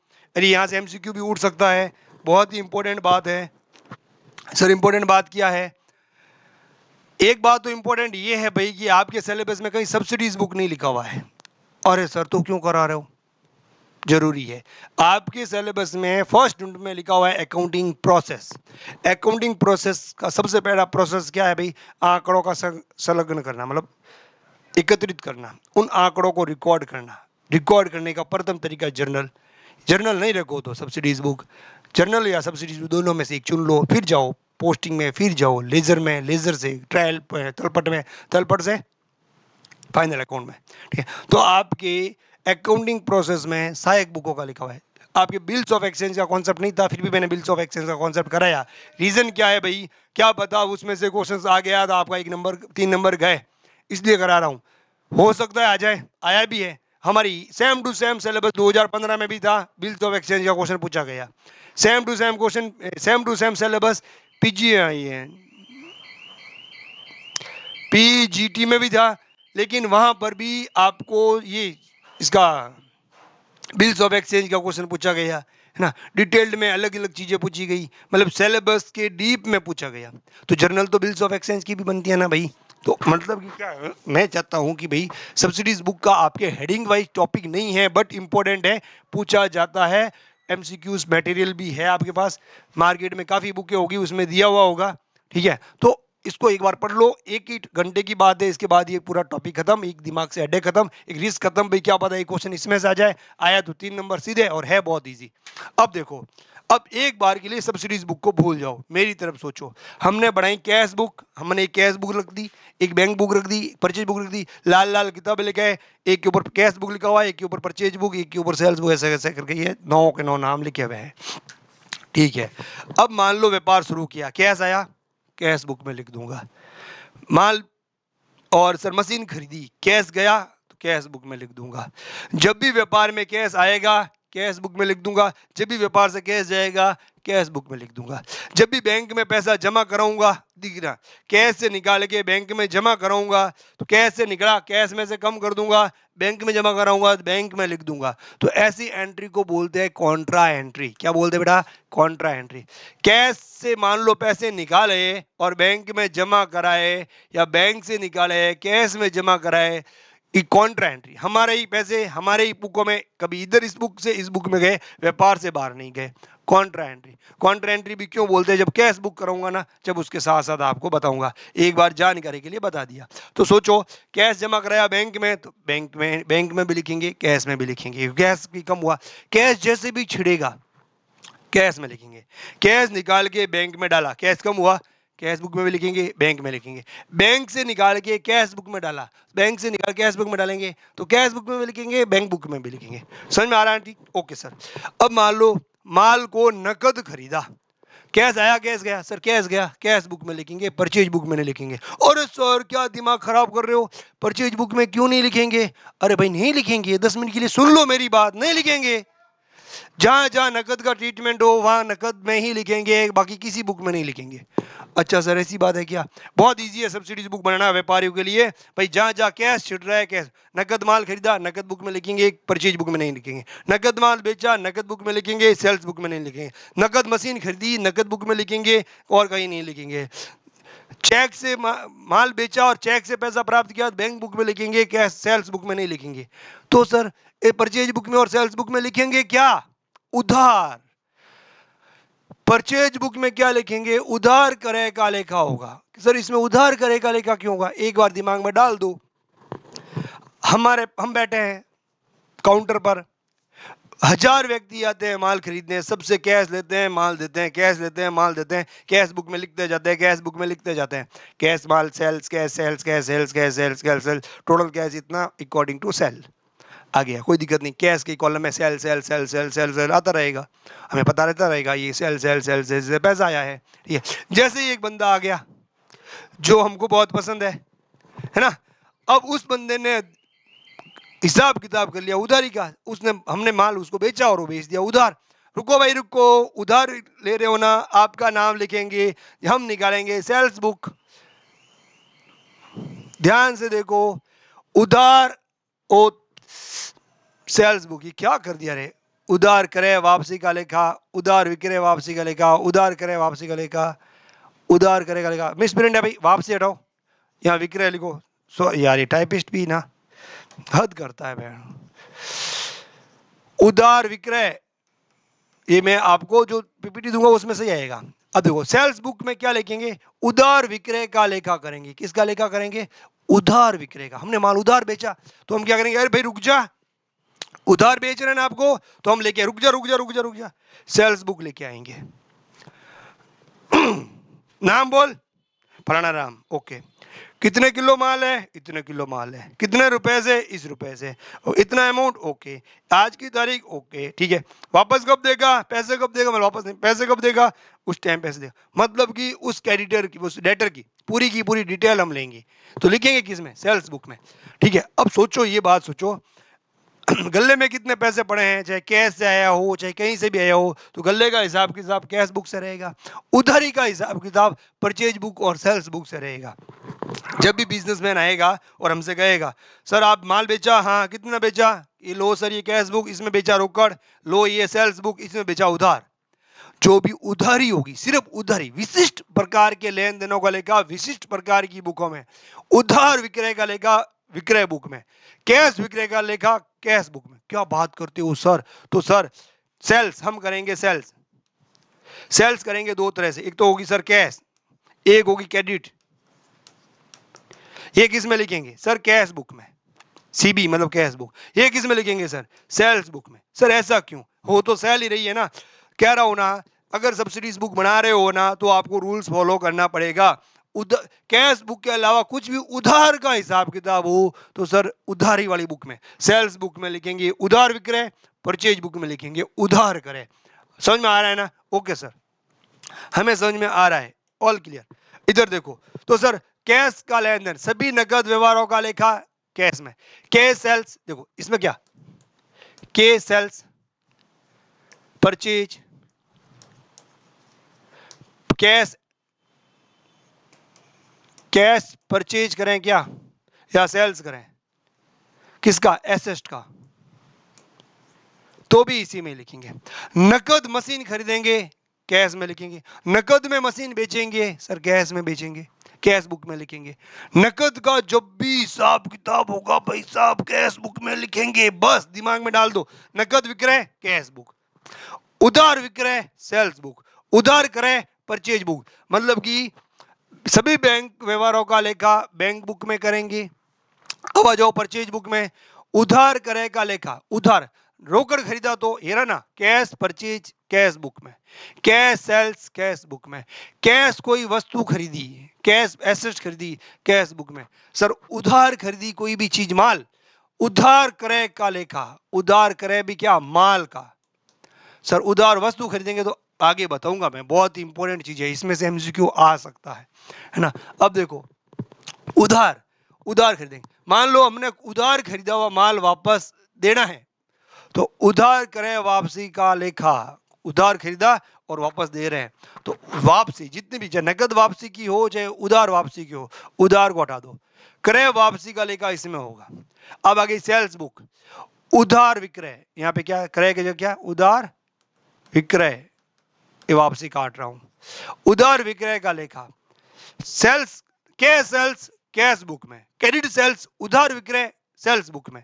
आपको समझ में आ रहा है, सेल्स कितने तरह की होगी सर, ये तो कैश सेल्स होगी या क्रेडिट सेल्स होगी। कैश सेल्स कैश बुक में, उधार सेल्स सेल्स बुक में, उधारी जो भी होगी कैश के अलावा उसमें लिखेंगे, ठीक है। अब सेल्स कर रहे हैं, उधार विक्रय कर रहे हैं तो सेल्स बुक में, उधार क्रय कर रहे हैं तो परचेज बुक में, खरीदा हुआ माल वापस आ रहा है तो परचेज रिटर्न बुक में, बेचा हुआ माल वापस आ रहा है तो सेल्स बुक में। बिल रिसीवेबल, भाई बिल क्या हुआ, हमसे जिन जिन बिल की स्वीकृति मिल चुकी है आगे से, है ना, हमने राइट किया, रिटर्न किए, वहां से स्वीकृत बिल, जो जो स्वीकृत बिल होंगे, किसी ने स्वीकृत किए होंगे, हमने नहीं स्वीकृत किए, सामने वाली पार्टी ने स्वीकृत किए, तो भाई क्या होगा, प्राप्त हुए विपत्रों का लेखा। हमने जो स्वीकृत, प्राप्त के साथ साथ और क्या लिख सकते हैं, स्वीकृत, किसी ने स्वीकृत किए, स्वीकृत किए बिलों का या प्राप्त किए हुए बिलों का लेखा जोखा इसमें लिखेंगे। बिल लिखने पड़ेंगे ना भाई हमको, कौन कौन से बिल स्वीकृत किए हुए हैं, कौन किस किस की बिल किया हुआ। सुबह सुबह आते ही बेचारा व्यापारी यही देखेगा, अरे बिल बुक ला रहे, बड़ा बिल रिसीवेबल बुक ला रहे, लेके आएगा, आज की डेट में किसकी मैच्योरिटी हो रही है, कौन सा बिल के पैसे आज हमको मिलने वाले हैं, किसने किस आज की डेट की स्वीकृति दे रही कि इस तारीख को मैं पैसे दूंगा। मैंने बिल्स ऑफ एक्सचेंज पढ़ा रखा है, आगे पीछे वाले टॉपिक में देखना। मैं कहता हूँ मेरे टॉपिक जो मैंने पढ़ा रखे हैं ना, चैन बाई चैन आगे काम आएंगे, ताकि आगे अपना कोर्स और सिलेबस फास्ट हो जाए। तो भाई लोगों पीछे वाला टॉपिक देख लो, ताकि आगे मैं जितना भी फास्ट पढ़ाऊंगा ना, आपके पेजे में घुसेगा। और ये मैं गुस्से में बोल रहा हूं, अगर आप पहली बार देख रहे हो तो प्लीज जाओ पीछे देखो, वहां के पीछे के वाले टॉपिकों का कोरिलेट यहाँ हो रहा है ना। यहाँ मैं ज्यादा एक्सप्लेन नहीं कर पाऊंगा, मैं इसी चीजों को एक्सप्लेन कर पाऊंगा जो टॉपिक पढ़ा रहा हूँ। और ये टॉपिक अगर मैं फास्ट कवर करने हैं ना, तो पीछे की चीजें आपको आनी चाहिए, तो आनी चाहिए। इधर देखो, जितने भी बिल रिसीव हो रखे हैं तो वो पता करेगा कि आज की डेट में किस किस के बिल के पैसे मिलने वाले हैं। तो रोज बिल बुक देखेगा ना, केस बुक थोड़ी छड़ेगा, तो बिल बुक देखेगा। बिल पेड, आज उसको किस किस के बिल पेड करने हैं तो बिल बुक देखेगा, उस बिल पे करने, भाई टाइम चूक गया, डेट चूक गई, महीना हो गया, बाद में पेड करेगा, तो वो सामने वाला पेनल्टी लेगा, ब्याज देगा, खूब सारे चार्ज ठोक देगा। इससे पहले हमें जिस चीज को पे करना है वो सबसे इंपॉर्टेंट आना है journal proper. Sir journal proper क्या, जो लिखे ऊपर वाली बुक्स में होने से रह जाएंगे, ऊपर वाली बुक में नहीं होंगे, वो सारे के सारे लेके इसमें होंगे। अब इधर देखो, समझा ही देते हैं हम आपको, ठीक है। दो तीन चार चीजें समझाऊं, ये चार मैं हटाऊंगा नहीं। अब जो रहेगा पहले एक बार साफ कर देते हैं इन सबको, फिर अब जो मैं लिख रहा हूं वो चीज आपके काम की है। जैसे कि देखो, एक करते हैं परचेज, एक करते हैं सेल्स, एक करते हैं एसेट। एसेट भी क्या करते हैं, एसेट की भी करते हैं परचेज, एसेट की क्या करते हैं सेल्स। परचेज करते हैं कैश, परचेज करते हैं क्रेडिट, सेल्स करते हैं कैश, सेल्स करते हैं क्रेडिट, एसेट परचेज करते हैं कैश, एसेट परचेज करते हैं क्रेडिट, एसेट परचेज कर सेल करते हैं कैश, एसेट पर सेल्स करते हैं क्रेडिट। भाई अपने गुड्स की परचेज किसकी होगी, माल की, सेल किसकी होगी, माल की। वस्तु, माल के अलावा जो भी वस्तु होगी एसेट, उसको हम परचेज करेंगे, सेल करेंगे। अब खरीदारी या तो नकद में होती है या उधार में होती है। तो आ जाइए अब यहां पर भाई लोगों, कैश परचेज करेंगे, कैश तो किस में लिखेंगे, कैश बुक, सीबी लिख रहा हूं मैं, कैश बुक। अगर मान लो खरीद रहे हैं और उधार खरीद रहे हैं, तो उधारी का हिसाब किताब देख ले, हम कैश बुक में कैसे ढूंढेंगे भाई, हम ढूंढेंगे उधार वाली सेल परचेज बुक में। तो ये किस में लिखेंगे, परचेज बुक में, परचेज बुक पीबी। सेल्स करेंगे नकद तो कैश बुक में, सेल्स करेंगे उधार तो सर किस में देखेंगे, सेल्स बुक में। ओके, अब आ जाते हैं वस्तुओं में। वस्तुओं के मतलब देखो यहां पर क्या, फर्नीचर, मशीन, लैंड, बिल्डिंग, ये अपन खरीदते हैं, ये अपन बेचते हैं। आज खरीदा, कुछ साल चलाई, हमें काम नहीं आई, हमें बेच दी, तो खरीदते भी हैं सर, बेचते, बिना खरीदे तो हमारे व्यापार में आएगी नहीं। मान लो मशीन खरीदेंगे तो ही व्यापार में आएंगे ना, तो खरीदेंगे। खरीदने के तरीके कितने हैं, या तो नकद में खरीद लो या उधार में खरीद लो। सर एसेट दिए कोई मशीन, परचेज करी, कैश करी, तो लिखेंगे अपन कैश बुक में। सर उधार खरीदी, क्रेडिट परचेज करी, सर परचेज बुक में। ओ यहीं पे तो गलती नहीं करनी है भाई, यही तो स्टार मार्क है, यहां से एमसीक्यू उठ सकता है। संपत्तियों का उधार करें, लिखा जाएगा जर्नल प्रॉपर में। यहां पर देखो परचेज बुक, माल का उधार, माल का उधार, उधार करेगा लेखा, उधार माल, मैं पूरे लिखूंगा, थोड़ी एडिट करूंगा, थोड़ी टाइप सही नहीं की बंदे ने। माल के उधार का क्रय का लेखा, माल के उधार का विक्रय का लेखा। माल वर्ड हो, माल को उधार खरीदा तो सर परचेज बुक में, माल को उधार बेचा तो भाई सेल्स बुक में। अरे भाई यहां जाओ, यहां माल नहीं है, मशीन को उधार खरीदा, मशीन का लेखा जोखा माल वाली बुकों में नहीं कर सकते। मशीन हमारी लंबे समय तक लंबा आउटपुट देने वाली एक ऐसी संपत्ति, ऐसी वस्तु है जो बार बार खरीदी या बार बार बेची नहीं जाएगी।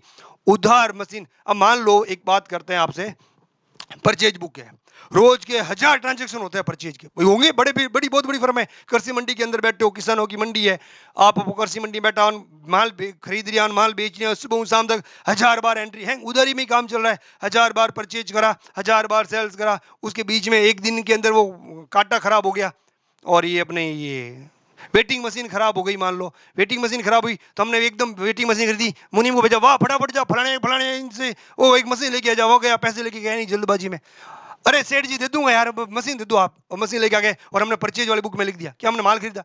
अरे कहाँ माल खरीदा सर, हमने तो वो मशीन खरीदी, और वो भी क्या खरीदी, उधार खरीदी। अब थोड़े दिन, एक दिन, 2 दिन, 4 दिन, 5 दिन, अब वो भी सेठ रहे बड़े, हम भी सेठ बड़े, बड़े सेठ छोटे मोटों का हिसाब नहीं रखते।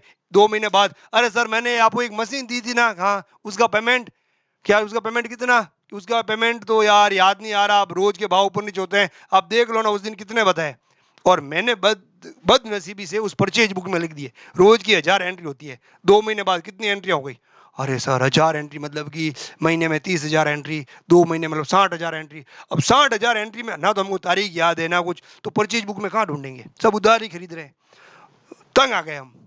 इससे बढ़िया है ना जर्नल प्रॉपर एक अलग से बना रखा है भाई, मशीनों को रिकॉर्ड खरीदा, मान लो वो हमारा मुनीम जी जाता है भाई, लेके आजा कांटे की मशीन, गया तुरंत वहां उसको पैसे दिए, तुरंत वेटिंग मशीन लेके आया, तुरंत यहाँ पटकी, हमने कैश बुक में लिख दिया, किस्सा खत्म। नकद खरीदी की मशीन ना, कैश बुक में लिख दिया, किस्सा खत्म। अब ना तो हमें वो फोन करेगा ना हमें परेशान करेगा, भाई साहब मशीन उधार खरीद रखी है, 1 महीने 2 महीने 10 दिन 4 दिन फोन तो करेगा ना, तुरंत पता चलना चाहिए जनरल प्रॉपर खरीदा, इसमें हिसाब किताब की एंट्री बहुत कम होती है ना। उधार मशीन खरीद लो, माल जल जाए, ऐसे माल जल गया मान लो, तो क्या माल हमने उधार खरीदा, नहीं खरीदा, उधार बेचा, नहीं बेचा, सर माल जला है, तो माल जलाए तो जनरल प्रॉपर में डालो भाई, यहां पर सिर्फ माल का उधार क्रय, माल का उधार विक्रय, सेल्स बुक में माल का उधार विक्रय होगा वही लिखेंगे, माल जल गया, माल चोरी हो गया, माल कुछ भी हो गया, सब जनरल प्रॉपर में, मतलब कि इस बुकों के आगे जो लिखा हुआ है वही लेन देन होगा, बाकी जो भी बचता है सारा जनरल बुक में जाएगा, इस जनरल प्रॉपर में जाएगा। जनरल प्रॉपर को हिंदी में बोलते हैं रोज नामचा विशेष, रोज नामचा विशेष, शेष, सॉरी शेष गलत लिख दिया, हिंदी पुअर है रे, हिंदी पुअर है रे, विशेष ये होता ना विशेष, या जर्नल प्रॉपर रोज नामचा, जर्नल को बोलेंगे रोज नामचा, प्रॉपर को बोलेंगे विशेष। एक और वर्ड है जो याद नहीं आ रहा है मुझे, प्रॉपर विशेष जर्नल विवरण नहीं, जर्नल बुक नहीं, जर्नल बुक तो वो हो गई, जर्नल विशेष, जर्नल विशेष ही बोलते हैं इसको, है ना, रोज नामचा विशेष, कुछ विशेष हो जाए तो इसमें, है ना, ये ध्यान रखना। अब देखो मेरी बात सुनो, सर माल का उधार खरीदा, परचेज बुक में, मशीन का उधार खरीदा, अरे परचेज बुक में मत जाओ भाई, मशीन का उधार खरीदा, मशीन माल नहीं है, जर्नल विशेष में डालो, ओके सर ठीक है। तो अब वापस यहाँ आ जाओ, मशीन कैश परचेज करिए तो कैश बुक में, और मशीन को रोकड़ खरीदा, रोकड़ छिड़ा, रोकड़ जैसे ही छिड़े रोकड़ बुक में ही जाएगा, ओके सर। अब आ जाओ मशीन को सर उधार खरीदा, इसमें आ जाओ जर्नल प्रॉपर, क्या लिख रहा हूं मैं, journal proper JP, okay sir. Machine को कैश में बेचा, कैश बुक, मशीन को उधार बेचा, जेपी जर्नल प्रॉपर। अब रोज की भाई लाख एंट्री होती है सेल करने की, कृषि मंडी में चले जाओ बैठो, लाख तो नहीं मान लो 400-500 तो सेल होती है यार, 400-500 एंट्री करने के लिए 10-15 पन्ने भर जाते हैं। तो मैं आज कोई मशीन उधार बेच दी, कोई बेच दी उधार, तो हम जनरल प्रॉपर में इसमें एंट्रियाँ कम होती है, जनरल प्रॉपर में लिख के छोड़ दिया। अब सेल्स की पूरी बुक भर गई, महीने में एक बुक भर जाती, 10 बुकें भर दी। अब हम हर बुक का जो हिसाब होता है उसमें राइट ठोकते जाते हैं, राइट जिसका पेमेंट आगे आ गया राइट ठोकते जाते हैं, हिसाब उसमें लिखते जाते हैं आगे आ गया, ऐसे ही आता है केस में लिख देंगे, सेल्स बुक को केस बुक को मैच करते जाएंगे, इसका आना है, इसका नहीं है, इसका आना है, इसका नहीं आना, चेक करते जाएंगे। वो ऑडिट सिस्टम है, मैं आपको ऑडिट नहीं सिखा रहा, ठीक है। तो भाई ये समझो ना, उधार खरीदेंगे या उधार बेचेंगे, माल, माल लो, माल, माल का मतलब समझते हो, माल का मतलब सब बच्चे अच्छे से समझते हैं, हाँ, माल का उधार, उधार या तो क्या होगा सेल्स या होगा परचेज, तो किस में लिखेंगे, सेल्स बुक में, परचेज बुक में। एसेट का करेंगे परचेज और करेंगे सेल्स, अगर करते हैं कैश तो कैश बुक में, अगर करेंगे क्रेडिट तो जेपी में जर्नल प्रॉपर में लिखेंगे, ये हमेशा ध्यान रखना। जैसे माल जल गया, उधार खरीदा उधार बेचा, नहीं सर माल जल गया, जर्नल प्रॉपर में। संपत्ति जो खरीदी वो हास हो गई सर, संपत्ति घिस गई, क्या संपत्ति खरीदी बेची बिल्स पेपर, इसमें कोई हिसाब नहीं आ रहा, जनरल प्रॉपर में। अब आपको समझ में आ रहा है, पट्टा दिया डिस्काउंट दिया, ना तो केस है ना केस गया, जनरल प्रॉपर में, जिसमें ना तो कैश आना जाना हो, ना माल का लेन देन हो, ना बीआर का लेन देन हो, ना बीपी का लेन देन हो, सब जनरल प्रॉपर में जाएगा भाई। मशीन रोकड़ बेची तो कैश बुक में, मशीन उधार बेची तो जनरल प्रॉपर में।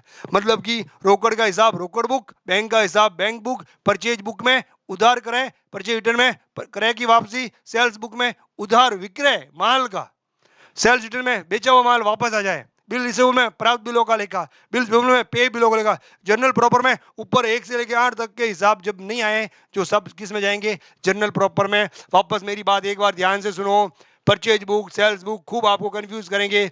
मशीन को खरीदा, उधार खरीदा, आप खरीदते ही परचेज बुक में डाल दोगे, नहीं, माल अलग चीज है। मैंने देखो मेरे 1 से लेकर 8 तक वर्कशॉप देखोगे ना, बीच में मैंने एक बढ़िया सी एक पीपीटी बनाई थी।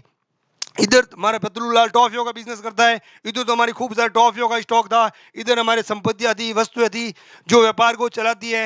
अगर इधर को उधार खरीदेंगे तो जनरल प्रॉपर में लिखेंगे, इस माल को उधार खरीदेंगे तो परचेज बुक में लिखेंगे, इस माल को रोकड़ खरीदेंगे तो रोकड़ बुक में लिखेंगे। मतलब व्यापार में रोकड़ आएगा रोकड़ बुक, व्यापार में रोकड़ जाएगा रोकड़ बुक।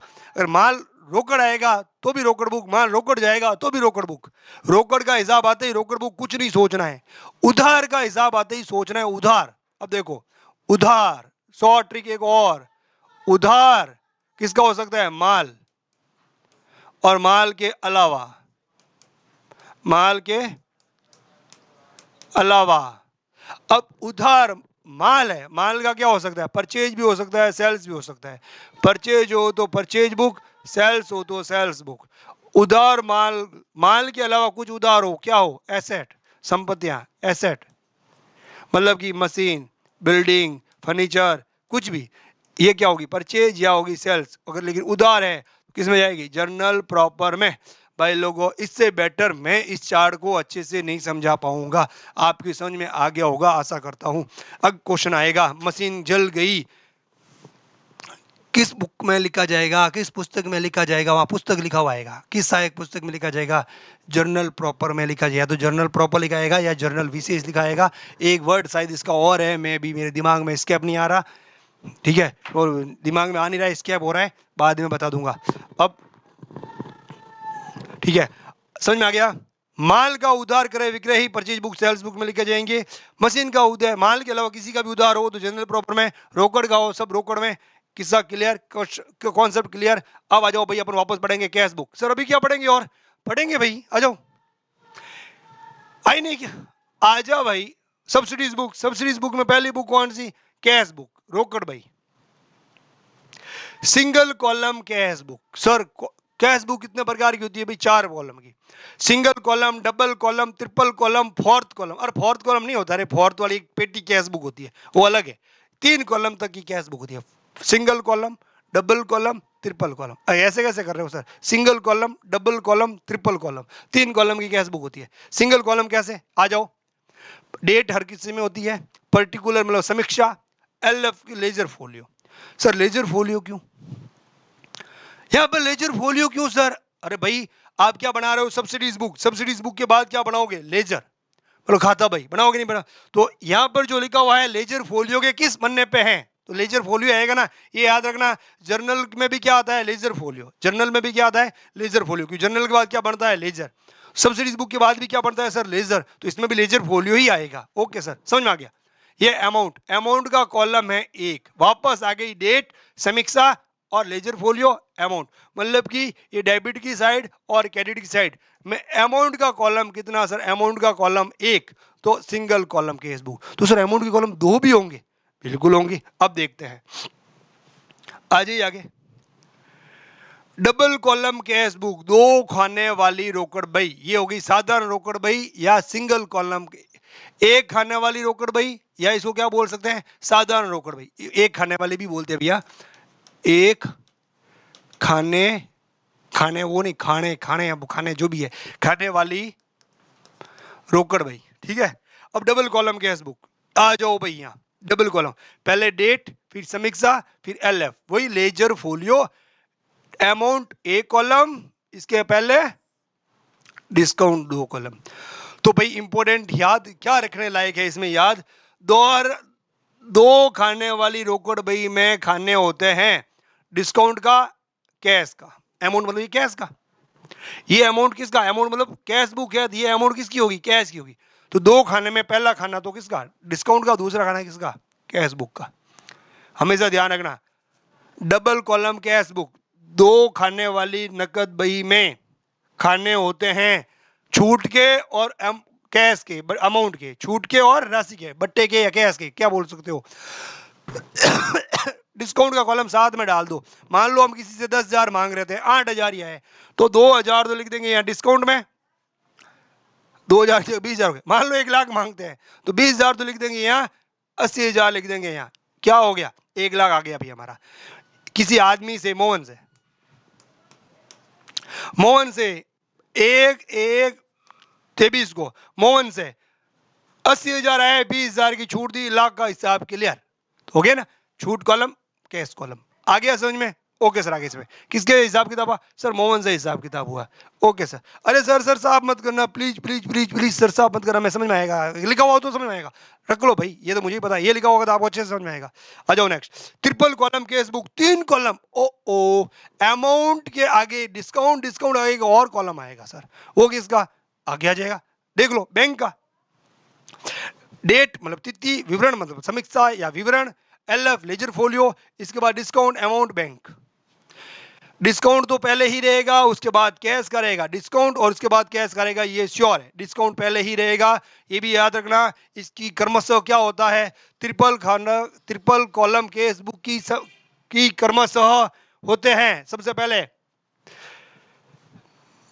समय, समय के अनुसार, समय अनुसार समीक्षा, लेजर फोलियो है ना, जनरल खाता पन्ना, फिर छूट पन्ना, फिर छूट का कॉलम, फिर अमाउंट मतलब कैश का कॉलम, फिर बैंक का कॉलम।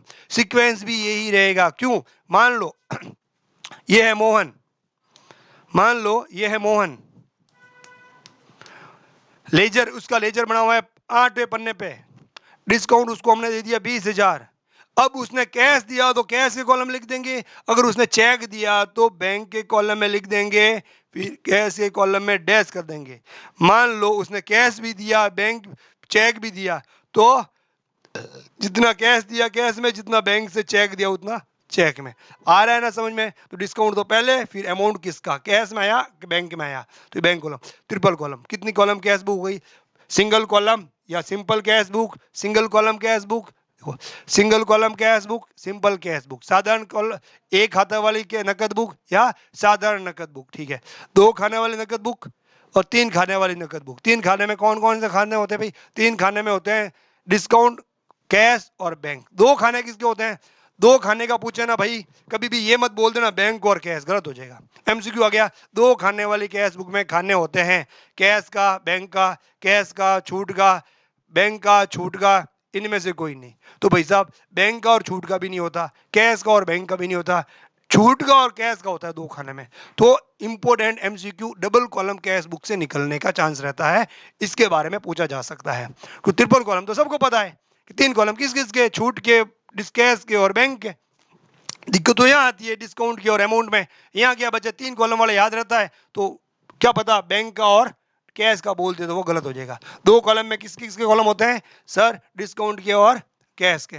भाई साहब मैं खात बही के साथ साथ, क्या सर अब इसमें एंट्रियां कैसे होगी, एंट्रियां पता ना बेटा, कैश आता है तो डेबिट में लिख देंगे, कैश जाता है तो क्रेडिट में लिख देंगे, बैंक में आता है तो डेबिट में लिख देंगे, बैंक से जाता है तो क्रेडिट में लिख देंगे। वो मैं सब बता चुका हूं, जब मैं कैश बुक कराऊंगा ना तब आपको मजा आ जाएगा। और कैश बुक कराने की मुझे पता है जरूरत भी नहीं रहेगी, कैश बुक कराऊंगा मैं सिर्फ 2 छोटे छोटे 3 छोटे छोटे कॉन्सेप्ट के लिए, एक तो चेक का ट्रांजेक्शन समझाने के लिए, और एक कॉन्ट्रा का ट्रांजेक्शन समझाने के लिए, और एक कैश बुक का बैलेंस समझाने के लिए। डेबिट बैलेंस क्या होता है, क्रेडिट बैलेंस क्या होता है। कैश बुक का कभी क्रेडिट बैलेंस नहीं होता, लेकिन बैंक का क्रेडिट बैलेंस होता है।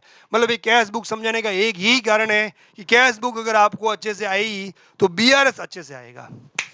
अगर कैश बुक आपको नहीं समझाई मैंने तो सर बीआरएस समझने में आपको दिक्कत आएगी।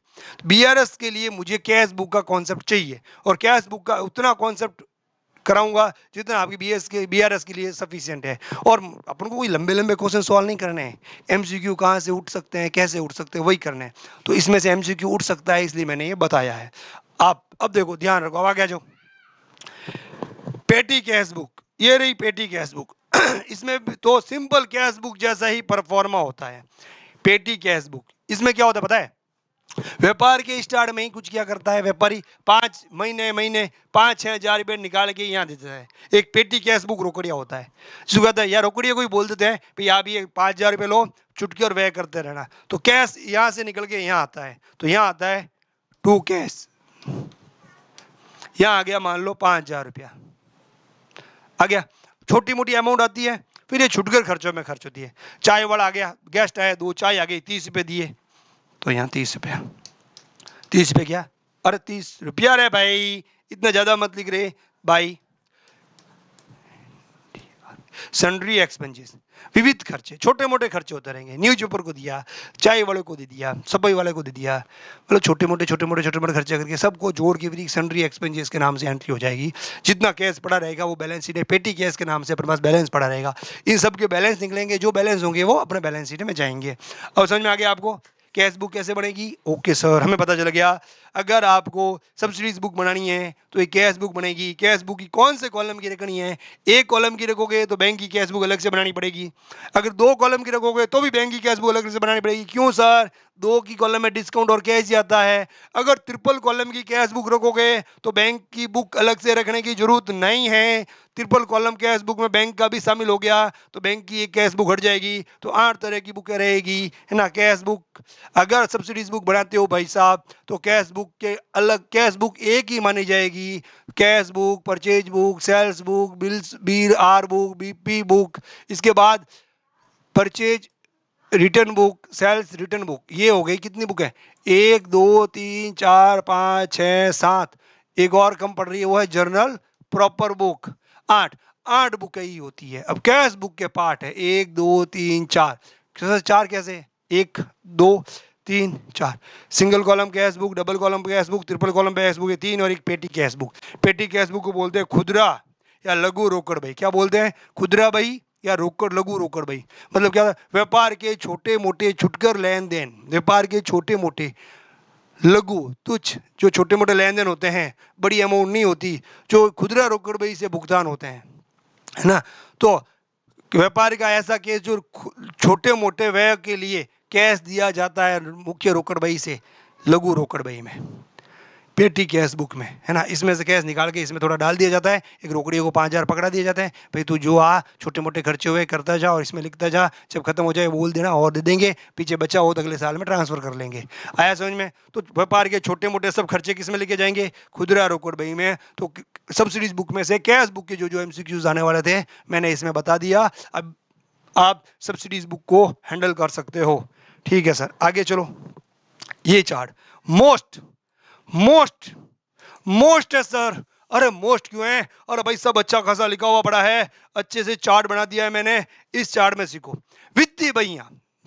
एमसीक्यू उड़ सकता है। वित्तीय बहियां होती हैं 3। कितनी बहियां होती है वित्तीय बहियां? सर 3 होती है वित्तीय बहियां। नंबर 1 एक बही, प्रधान बही।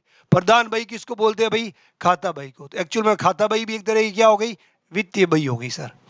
उसके बाद होती है रोकड़ बही। एक्चुअल में बच्चे होते हैं कंफ्यूज। वित्तीय बहियां होती है, वित्तीय बहियां, वित्तीय बहियां हैं नंबर 1 ए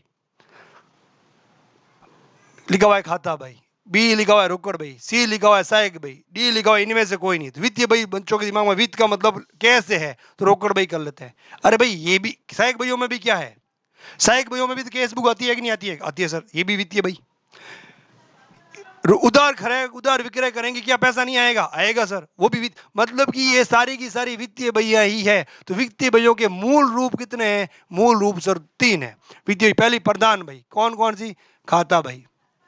सर ये रोकड़ बही का थी, देखो मेरे चार्ट समझने का तरीका बता रहा हूँ वापस। इस चार्ट को ऐसे समझना है, याद करके जाना है। रोकड़ बही, रोकड़ बही देखो आपको पता हो तो अगर आदमी सब्सिडीज बुक नहीं रखता, सब्सिडीज बुक नहीं रखता तो जर्नल बुक रखेगा। जर्नल का हमने पता है सबसे पहली बुक क्या बनाई थी? Cash book. कैश बुक नहीं हो, कैश का खाता है, कैश, है ना। तो जर्नल से अपन लेजर में जाते हैं तो कैश बनता है कि नहीं बनता वहां? तो वहां पे भी कैश बनता है। तो कैश बही जो होती है तो प्रधान बही भी कही जाती है। क्या कही जाती है सर? प्रधान बही कही जाती है। क्योंकि अगर आप सब्सिडीज बुक में कैश बुक बनाओगे तो भी मेन तो कैश बुक होगी, प्रधान बुक होगी। अगर लेजर में भी खाता अगर कैश बुक का बनाओगे तो वो प्रधान बही। तो कैश बुक प्रधान बही भी कही जाती है और कैश बुक सहायक बही भी कही जाती है। तो कैश बुक होती है प्रधान बही, सहायक बही, दोनों, दोनों नहीं, दोनों वहां एमसीक्यू हिट होगा। कैश बुक प्रधान बही भी होती है, कैश बुक सहायक बही भी होती है। आ गया समझ में सर? आ गया। फिर प्रधान बही में सबसे पहली कौन सी बही? खाता बही। खाता बही का मतलब क्या होता है? जर्नल के अंदर जितने भी सर खाते होते हैं उन सबके खाते खोले जाते हैं, सबके खाते खोले जाते हैं। आ जाओ रोकड़ बही में। रोकड़ बही कितने प्रकार की सर? 4 प्रकार की। साधारण रोकड़ बही, छूट खाने वाली रोकड़ बही, बैंक व छूट खाने वाली रोकड़ बही और रोकड़ बही। बैंक, छूट और रोकड़ बही हो गया ना? तीन खाने वाली। बैंक, छूट खाने वाली, रोकड़ बही, तो 3 खाने हो गए इसमें। इसमें 1 खाना, इसमें 2 खाना, इसमें 3 खाना। 2 खाना कौन सा? डिस्काउंट का, कैश का। छूट खाने वाले में कितने कॉलम होंगे? 2 कॉलम होंगे। 3 कॉलम में कौन सा होगा? छूट, बैंक और रोकड़, ये तीनों होंगे। लघु रोकड़ बही का मतलब पेटी कैश बुक, जिसमें व्यापार के फुटकर व्ययों का हिसाब किताब रोकड़ बही में होता है।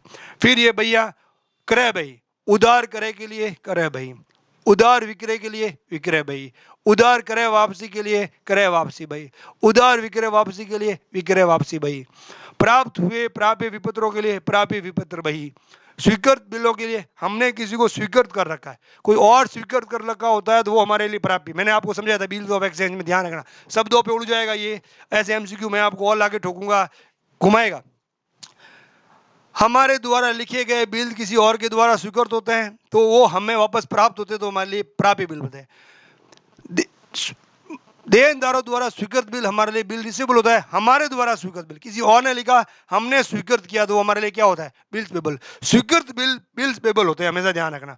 स्वीकृत बिलों के लिए देय विपत्र बही, है ना, जिनका लेखा कहीं नहीं किया जाता, जर्नल विशेष, ये हो गया ना जर्नल, जर्नल प्रॉपर।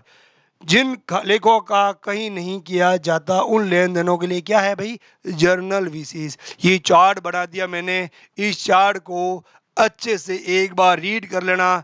गारंटी से कहता हूं एक एमसीक्यू पुट होना है भाई लोगों, इसमें से एक एमसीक्यू पुट होना है। खाता बही में से एक एमसीक्यू, बही खाता नहीं है, सब्सिडीज बुक में से एक एमसीक्यू कहीं ना कहीं से घुमा फिरा के पूछेगा ही पूछेगा। एक से लेकर अगर यहां तक किसी ने, मेरे बंदे ने टॉपिक देख लिए, 15 क्वेश्चन उसके हिट है। आगे जितने भी टॉपिक है 15 क्वेश्चन आएंगे, हर टॉपिक में से एक एक दो दो क्वेश्चन आएंगे, क्योंकि एक से लेकर स्टार्ट तक में देखो आपके अकाउंटिंग कॉन्सेप्ट भी है, प्रिंसिपल भी है ना, आपके अकाउंट्स के कुछ रूल्स भी है, अकाउंट्स के आपके जर्नल भी है, पोस्टिंग भी है, सब्सिडीज बुक भी आ गई, कैश बुक भी आ जाएगी, ठीक है। इन सब को लेकर 10 क्वेश्चन तो गारंटेड बनते ही बनते हैं। सिंगल एंट्री सिस्टम में से क्वेश्चन 2 आने ही आने हैं, रेक्टिफिकेशन एरर में से एक क्वेश्चन आना है, अशुद्धियों को सुधार एक क्वेश्चन ही आएगा। अगर आपको जर्नल अच्छा आता है, ट्रायल बैलेंस अच्छा आता है, फाइनल अकाउंट अच्छे से आता है, तो आपके भाई साहब रेक्टिफिकेशन अच्छा आएगा, नहीं तो रेक्टिफिकेशन अच्छा नहीं आएगा, रेक्टिफिकेशन आपके वहां निकल जाएगी, ठीक है। फिर बीआरएस, बीआरएस तो गारंटी करता हूं आधे घंटे में खत्म कर दूंगा। बीआरएस मेरे लिए सबसे तुच्छ तुच्छ टॉपिक है। बीआरएस में आपको ऐसे कराने वाला हूं, आप कहोगे सर मजा आ गया, तो फोकट के नंबर इसमें से 3-4 क्वेश्चन आना चाहिए। और सबसे ज्यादा डर बच्चों कॉमर्स वालों को भी बीआरएस से ही लगता है। पहले थोड़ी कैश बुक को अच्छा करेंगे, फिर आपके बीआरएस। कैश बुक में भी क्या अच्छा करेंगे? नॉर्मल चीजें बताऊंगा कुछ, जिसमें आपको कैश बुक में कुछ समझ में आ जाएगा। कैश बुक की कुछ चीजें वहां जनरल उसमें बीआरएस में काम आएगी, ठीक है। ये चार्ट अच्छा हो गया भाई, अपने पीपीटी फिनिश। यहाँ चार्ट तक आप देख रहे हैं वापस इस वीडियो को। अब नेक्स्ट क्लास आज की आज मिलेगी, गारंटी से शाम तक मिलेगी, जिसमें मिलेगा ट्रायल बैलेंस मिलेगा और कैश बुक मिलेगा। दोनों मैं आज ही आज कराने वाला हूँ। कल से आपको final account start, final account मिलना स्टार्ट, फाइनल अकाउंट की क्वेश्चंस एमसीक्यू सब स्टार्ट। भाई अच्छा लगा हो तो लाइक करो, उससे भी ज़्यादा अच्छा लगा हो तो कमेंट करो, उससे भी ज़्यादा अच्छा लगा हो तो सब्सक्राइब करो, नए नए वीडियो के लिए जो बार बार मिलता रहे। और आपको दिल से अच्छा लगा हो भाई सर ने बहुत मेहनत की है, एक बहुत सारे बड़े वर्स्ट वाले बहुत बड़े कॉन्सेप्ट को छोटे छोटे चार्ट बनाकर ऐसे दिया हमको, सर मज़ा आ गया। थोड़ी भी कम पढ़ के हमको चार्ट में पढ़ने में मज़ा आ गया। तो भाई आगे शेयर भी करो, कुछ मेरा भी भला कर दो, और कुछ ऐसे कमेंट करो जिससे मैं मोटिव हूँ और मुझे पढ़ने में और मजा आए। कम से कम मेरा इस वीडियो जिसने पूरा देखा है तो भाई एक ओके का कमेंट कर दो, थम का कमेंट कर दो, गुड का, सारे के सारे बच्चे कर दो, जिससे मुझे पता चले मेरे कितने बच्चे मुझसे देख रहे हैं, कितने बच्चों को मेरे द्वारा फायदा हो रहा है। जब मान लो 300-400 व्यूज आ रहे हैं, मुझे पता है उसमें से सारे बच्चे नहीं देखते हैं। जो जो बच्चे देखते हैं भाई प्लीज़, अगर मुझे लगा ना अभी 10 बच्चे ही मुझसे देख रहे हैं, 10 बच्चों को मेरी वजह से फ़ायदा हो रहा है, तो मुझे और मोटिव मिलेगा, उन 10 बच्चों की हेल्प मेरी तरफ से हो रही है, ठीक है। और भाई थोड़ा ज़्यादा से ज़्यादा शेयर कर दो, प्लीज़ ज़्यादा से ज़्यादा शेयर कर दो। आपको ये लग रहा होगा सर इतना अच्छा पढ़ा रहे हैं, कोई दूसरा देख लेगा वो भी अच्छा कर लेगा, उसके भी अच्छे मार्क्स आ जाएंगे। अरे भाई ज़रूरी थोड़ी है उसके इंग्लिश अच्छी हो, ज़रूरी थोड़ी है उसकी जीके अच्छी हो, ज़रूरी थोड़ी है उसके सब अच्छे हो। और अगर मन में फ़र्क आया ना कि इसको शेयर करने से किसी दूसरे का भला हो जाएगा, तो समझ लो आपका सबसे पहला नुकसान हो जाएगा। किसी दूसरे का भला सोचोगे ना तो भगवान आपका डबल भला करेगा। क्योंकि आप किसी को और शेयर करोगे मन में आएगा ये भी अच्छी चीज़ पढ़ रहा है, तो क्यों ना मैं इससे ज़्यादा मेहनत कर लूँ, तो आपकी मेहनत बढ़ेगी। कंपटीशन से मेहनत बढ़ती है, और भगवान उन्हीं का भला करता है जो दूसरों की ज़्यादा सोचता है। मैं आपकी सोच रहा हूँ ना, भगवान मेरा भला करेगा, मुझे अच्छे से अच्छी ग्रोथ मिलेगी, मुझे अच्छे से अच्छे सब्सक्राइबर मिलेंगे, मुझे अच्छे से अच्छे पेड कोर्स भी मिलेंगे फ्यूचर में। मैं ये आशा करता हूँ। मैं बढ़िया पढ़ाऊँगा और ईमानदारी से पढ़ाऊँगा। तो ठीक है बच्चों, आज के लिए इतना ही। जय हिंद, जिंदाबाद, जय भारत।